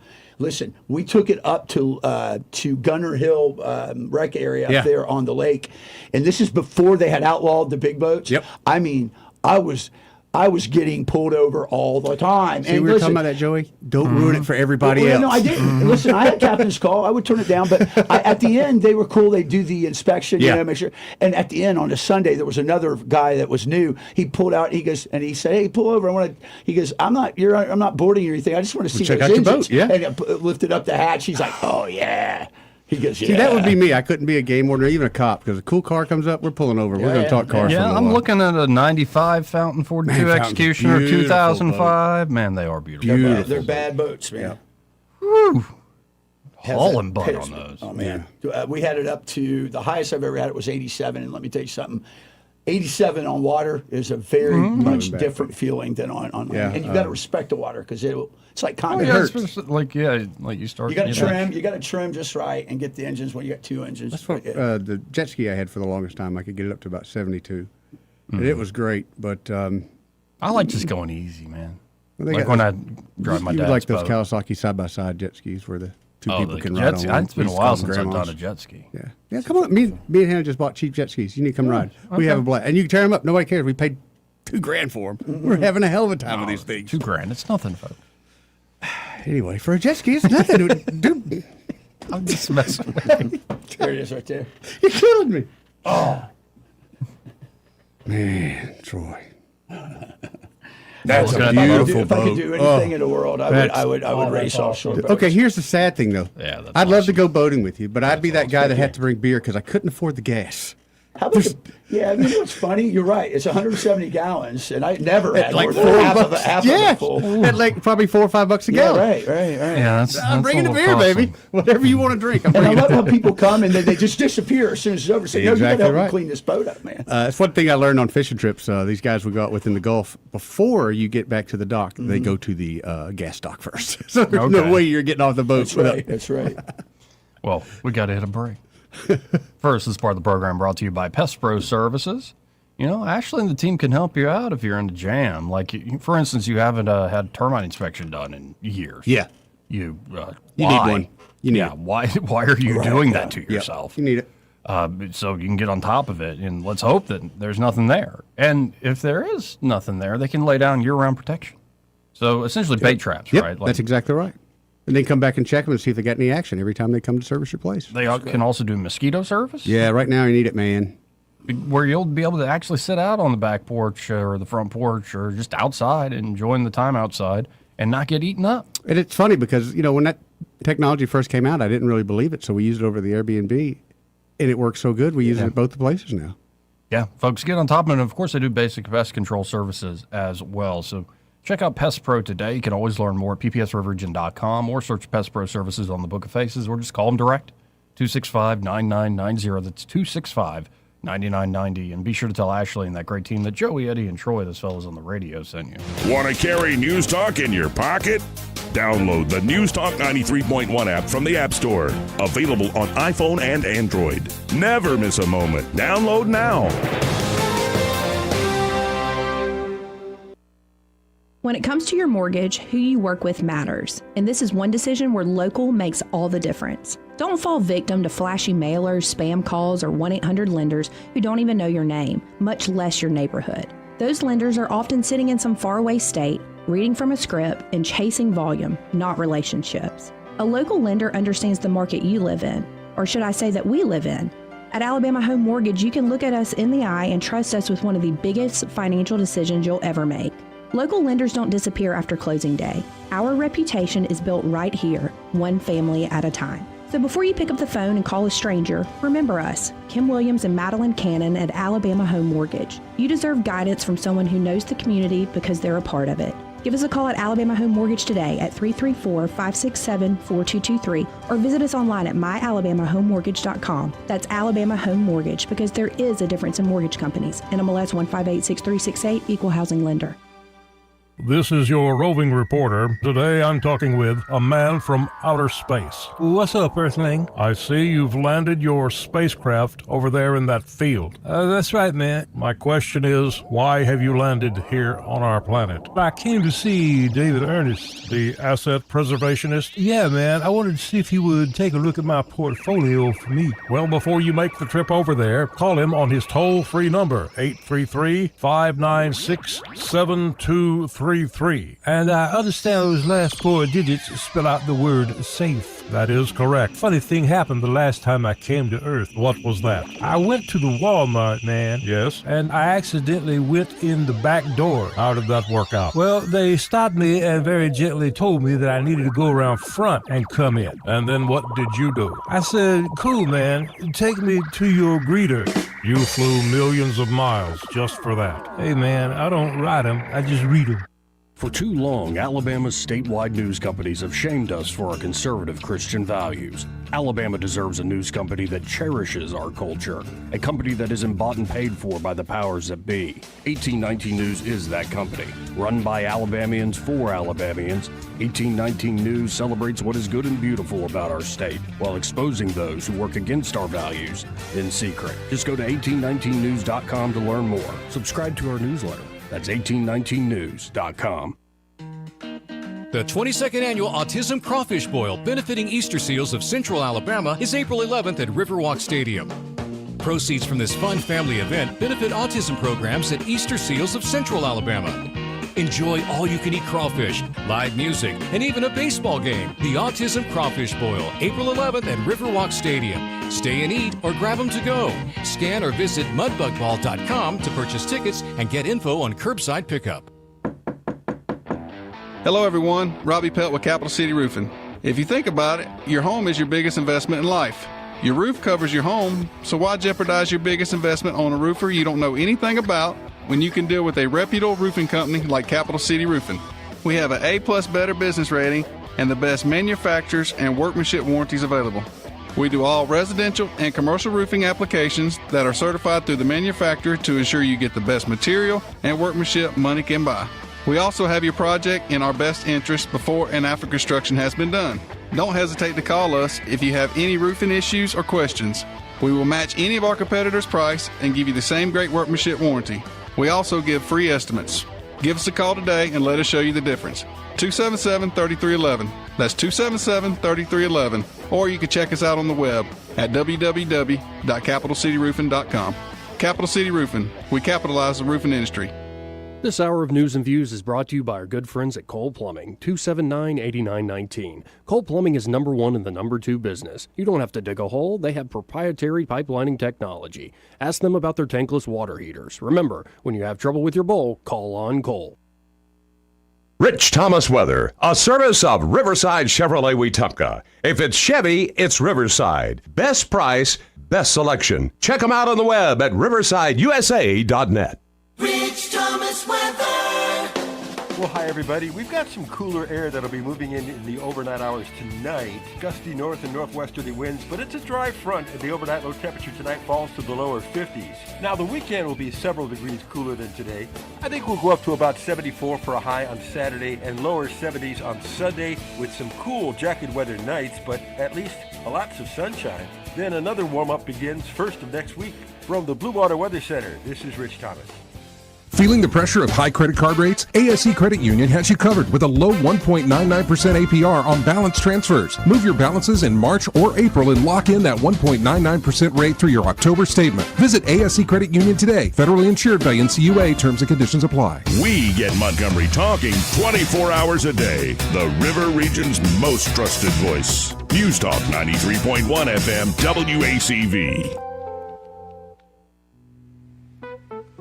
Joey Clark. Well, I spoke too soon. Because I would assume if you're considering canceling a contract for a company that doesn't have any work, it would mean you haven't spent money. But according to the 1819 News from Caleb Taylor, City of Montgomery paid $243,530 to a Louisiana private security company on March the 10th. Despite the Montgomery City Council considering terminating the contract at a recent meeting. According to Montgomery's open finance portal, the city paid that $243,000 to Government Services Company LLC or Traffic Serve for traffic accident response on March the 10th. A contract between the city and Traffic Serve was signed by multiple members of the Mayor Stephen Reed administration in October. Of course, Traffic Serve is a civilian accident investigation startup that proposed handling minor accidents in place of Montgomery police officers. The company would provide 3 cars for civilian traffic accident investigators and 2 additional employees for 8 hours a day, 5 days a week. Hold on, man. How much money was that? 100? What? 1 point something? 1.4 million for 3 cops. For 3 cars and 2 additional people that are, I guess, coordinating the response. 5 folks. 5 folks.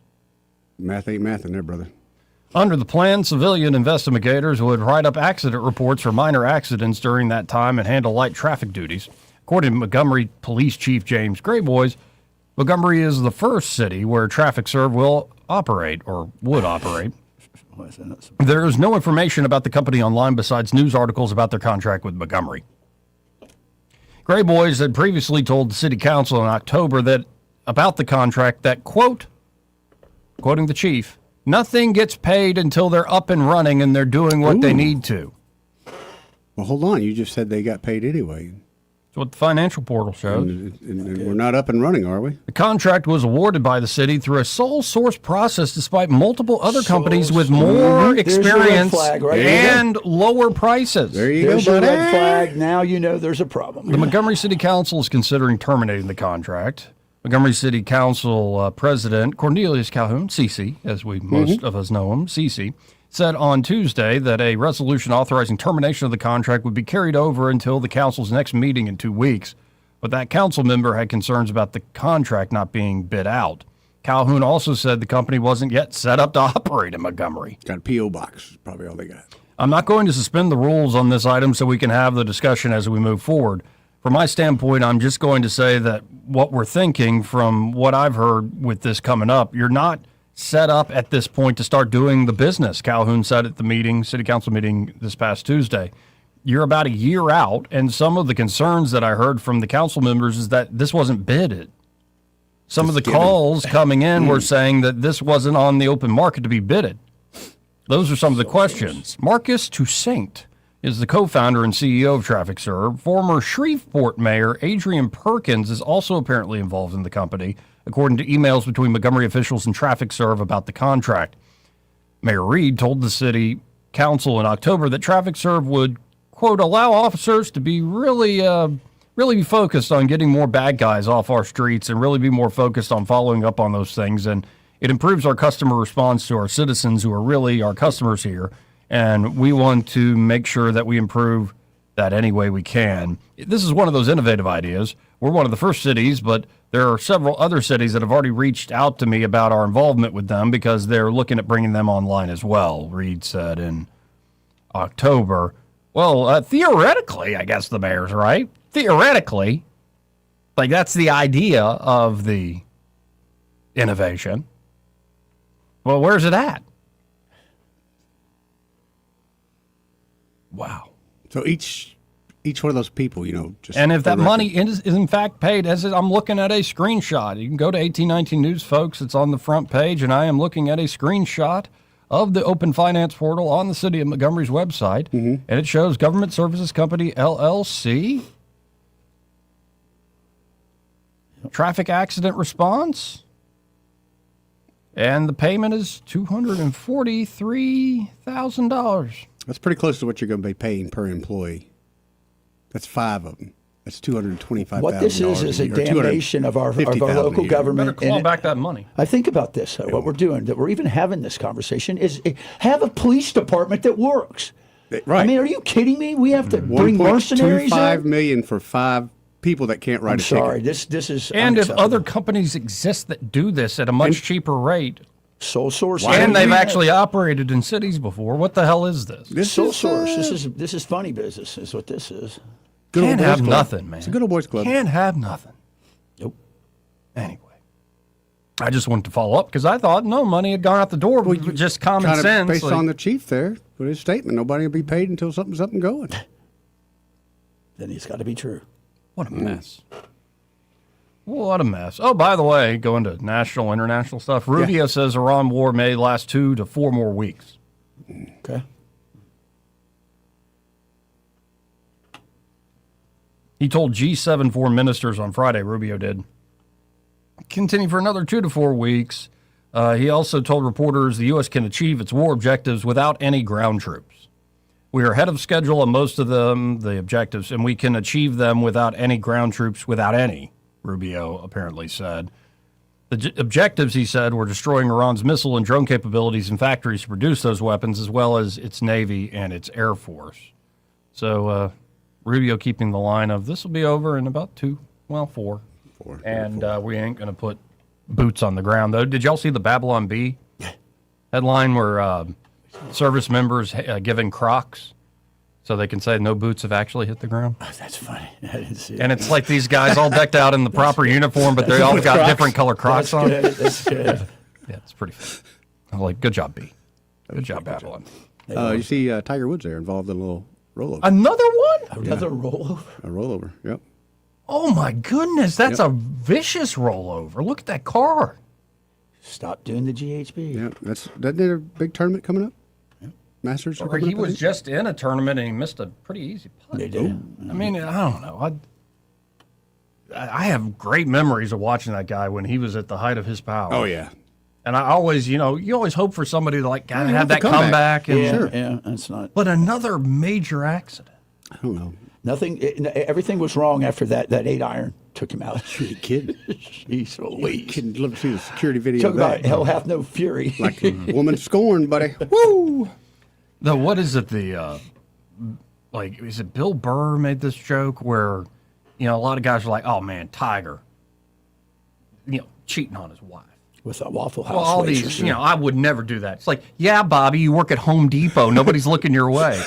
You don't Can need you to worry about imagine? As soon as you get at the course, there's like 100 Swedish models coming Joey, off the bus. that's a honey pot right there, buddy.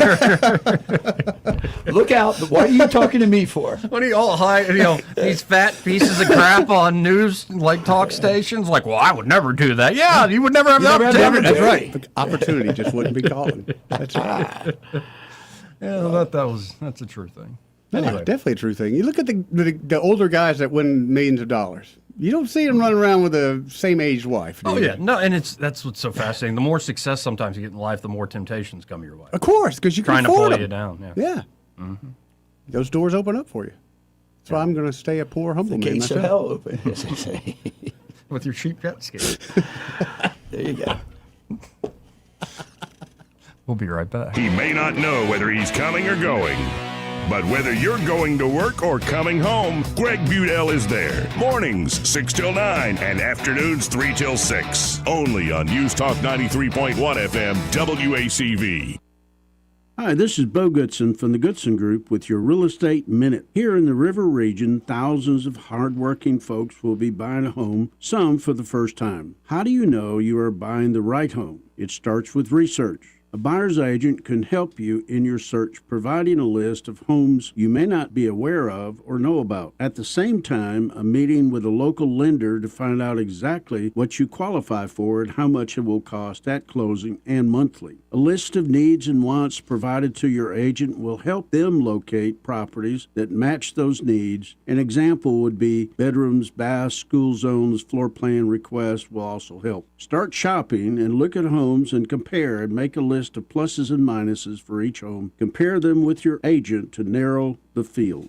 After you work out the contract, appraisals and inspections come next, and then the closing. For more details, call Bo Goodson at the Goodson Group, 221-2883. That's 221-2883. The employees of Adams Drugs would like to thank you for trusting us with your health care in 2025.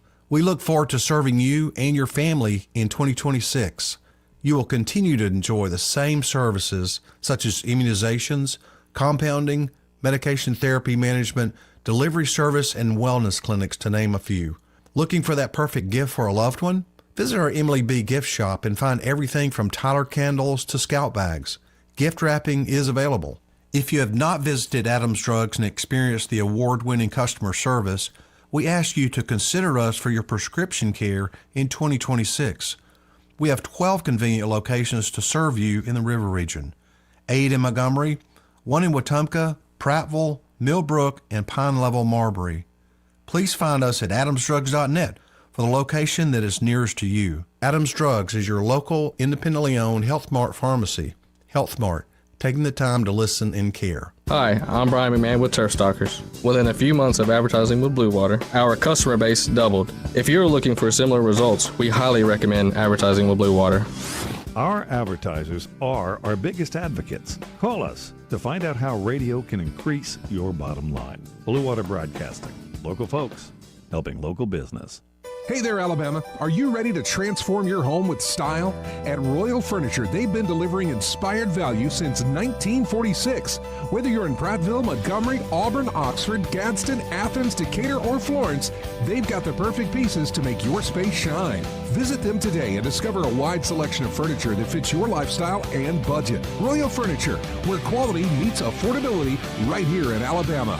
Stop by your nearest location and let them make your home beautiful together. This hour of News and Views is brought to you by our good friends at Cole Plumbing, 279-8919. Cole Plumbing is number one in the number two business. You don't have to dig a hole. They have proprietary pipelining technology. Ask them about their tankless water heaters. Remember, when you have trouble with your bowl, call on Cole.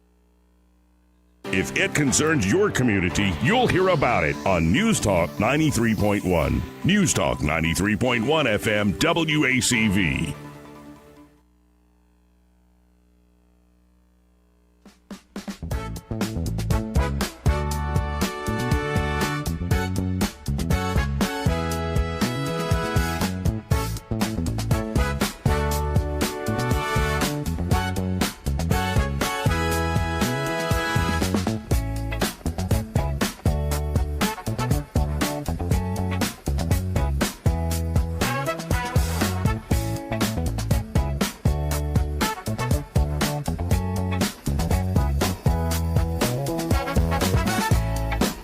Joey Clark. Welcome back. Final moments of the Friday program. Now, I think next Friday I'm going to lean into the idea of it being Good Friday. Yes. So it might be a very somber show, but I think that's the point of that day, is to Agreed. Is to recognize the suffering of our Lord and Savior, that pouring out his love through that suffering. So I don't know exactly what I'm going to do, but I might lean into some old school sermons and different presentations that we can really focus on that day if we're not going to take the day off. So let's go to Ray Bowles from Prattville Carpet. Hey, Ray, how you doing? What's happening, Ray? Ray. Oh, man, I can't believe it's Friday at 3 o'clock. Already, brother. I mean, this is great. I'm going to take 2 days off next week again. That's the way to do this thing. All right. I told, I did, when I snuck up, I didn't tell anybody the story I was doing that. It drives them insane. They're worse than my children. They want to know where I'm at all the time. Of course. They think you're out in the parking lot spying on them. That's Dad. He goes across the street. Right. There's a store. Yeah. I'm like, why are you always going over there? He said, I can see the store from That's here. right. I can watch y'all. Yeah, you can watch us. That's it. But, hey, in all seriousness, if y'all need a floor, call us at 285-8117. We'll come out and give you the free measurement. We've got a ton of great deals going on, a lot of stock, a lot of inventory. Get to you quickly. We're not going to drag you out for months on end. And we're going to treat you right from the time you walk in the door till the time we walk out of your door. Again, that's 285-8117. Be sure to tell when you call up at 285-8117 that you heard Ray on the radio with Joey, Eddie, and Troy. And I almost, if it was a sitcom, it's like your dad sitting there across, seeing the store. It's like, I told Chad to stop dancing. I can't stand it when that kid is. Yeah, exactly. Right. And what we do, a lot of times we'll do is when he comes back from lunch, we'll see him driving, we'll cut the lights off, and we all lay down. That's funny. That's really funny. That's great. Then we flick the light on, we're like, whoa, we had 10 more minutes. What are you doing? That's great. Just messing back. That's great. All right, guys. Y'all have a great day. You too, Ray. Have a good weekend, Ray. So what did we learn today, gentlemen? There are more people going back to church. A lot more people. That we learned, yeah. We also learned that the war's still going on, and it might come to a close here in, 2-4 weeks? Yeah. I think that there's going to be decisive ass-kicking violence on the objective soon. It's going to have to be pretty quick. I learned today that where that Silicon Ranch, solar farm is proposed, was not, in fact, like wetlands or some, private property. It was industrial hardwood. Industrial timberland, Timberland, which Alabama's full of timberland. Which, by the way, that's some pretty heavy machinery you have out there when it's time to harvest, right? Yeah. Oh, dude, to go out there and ride that stuff would be the best, man. Those big skid steers. My brother has one of those big pinchers, the pincher thing that you can get. Yeah. See? Fun. Put the hat on, Joey. We're going to ride a skid steer. That's right. Get your Piggly Wiggly hat on. We're going somewhere.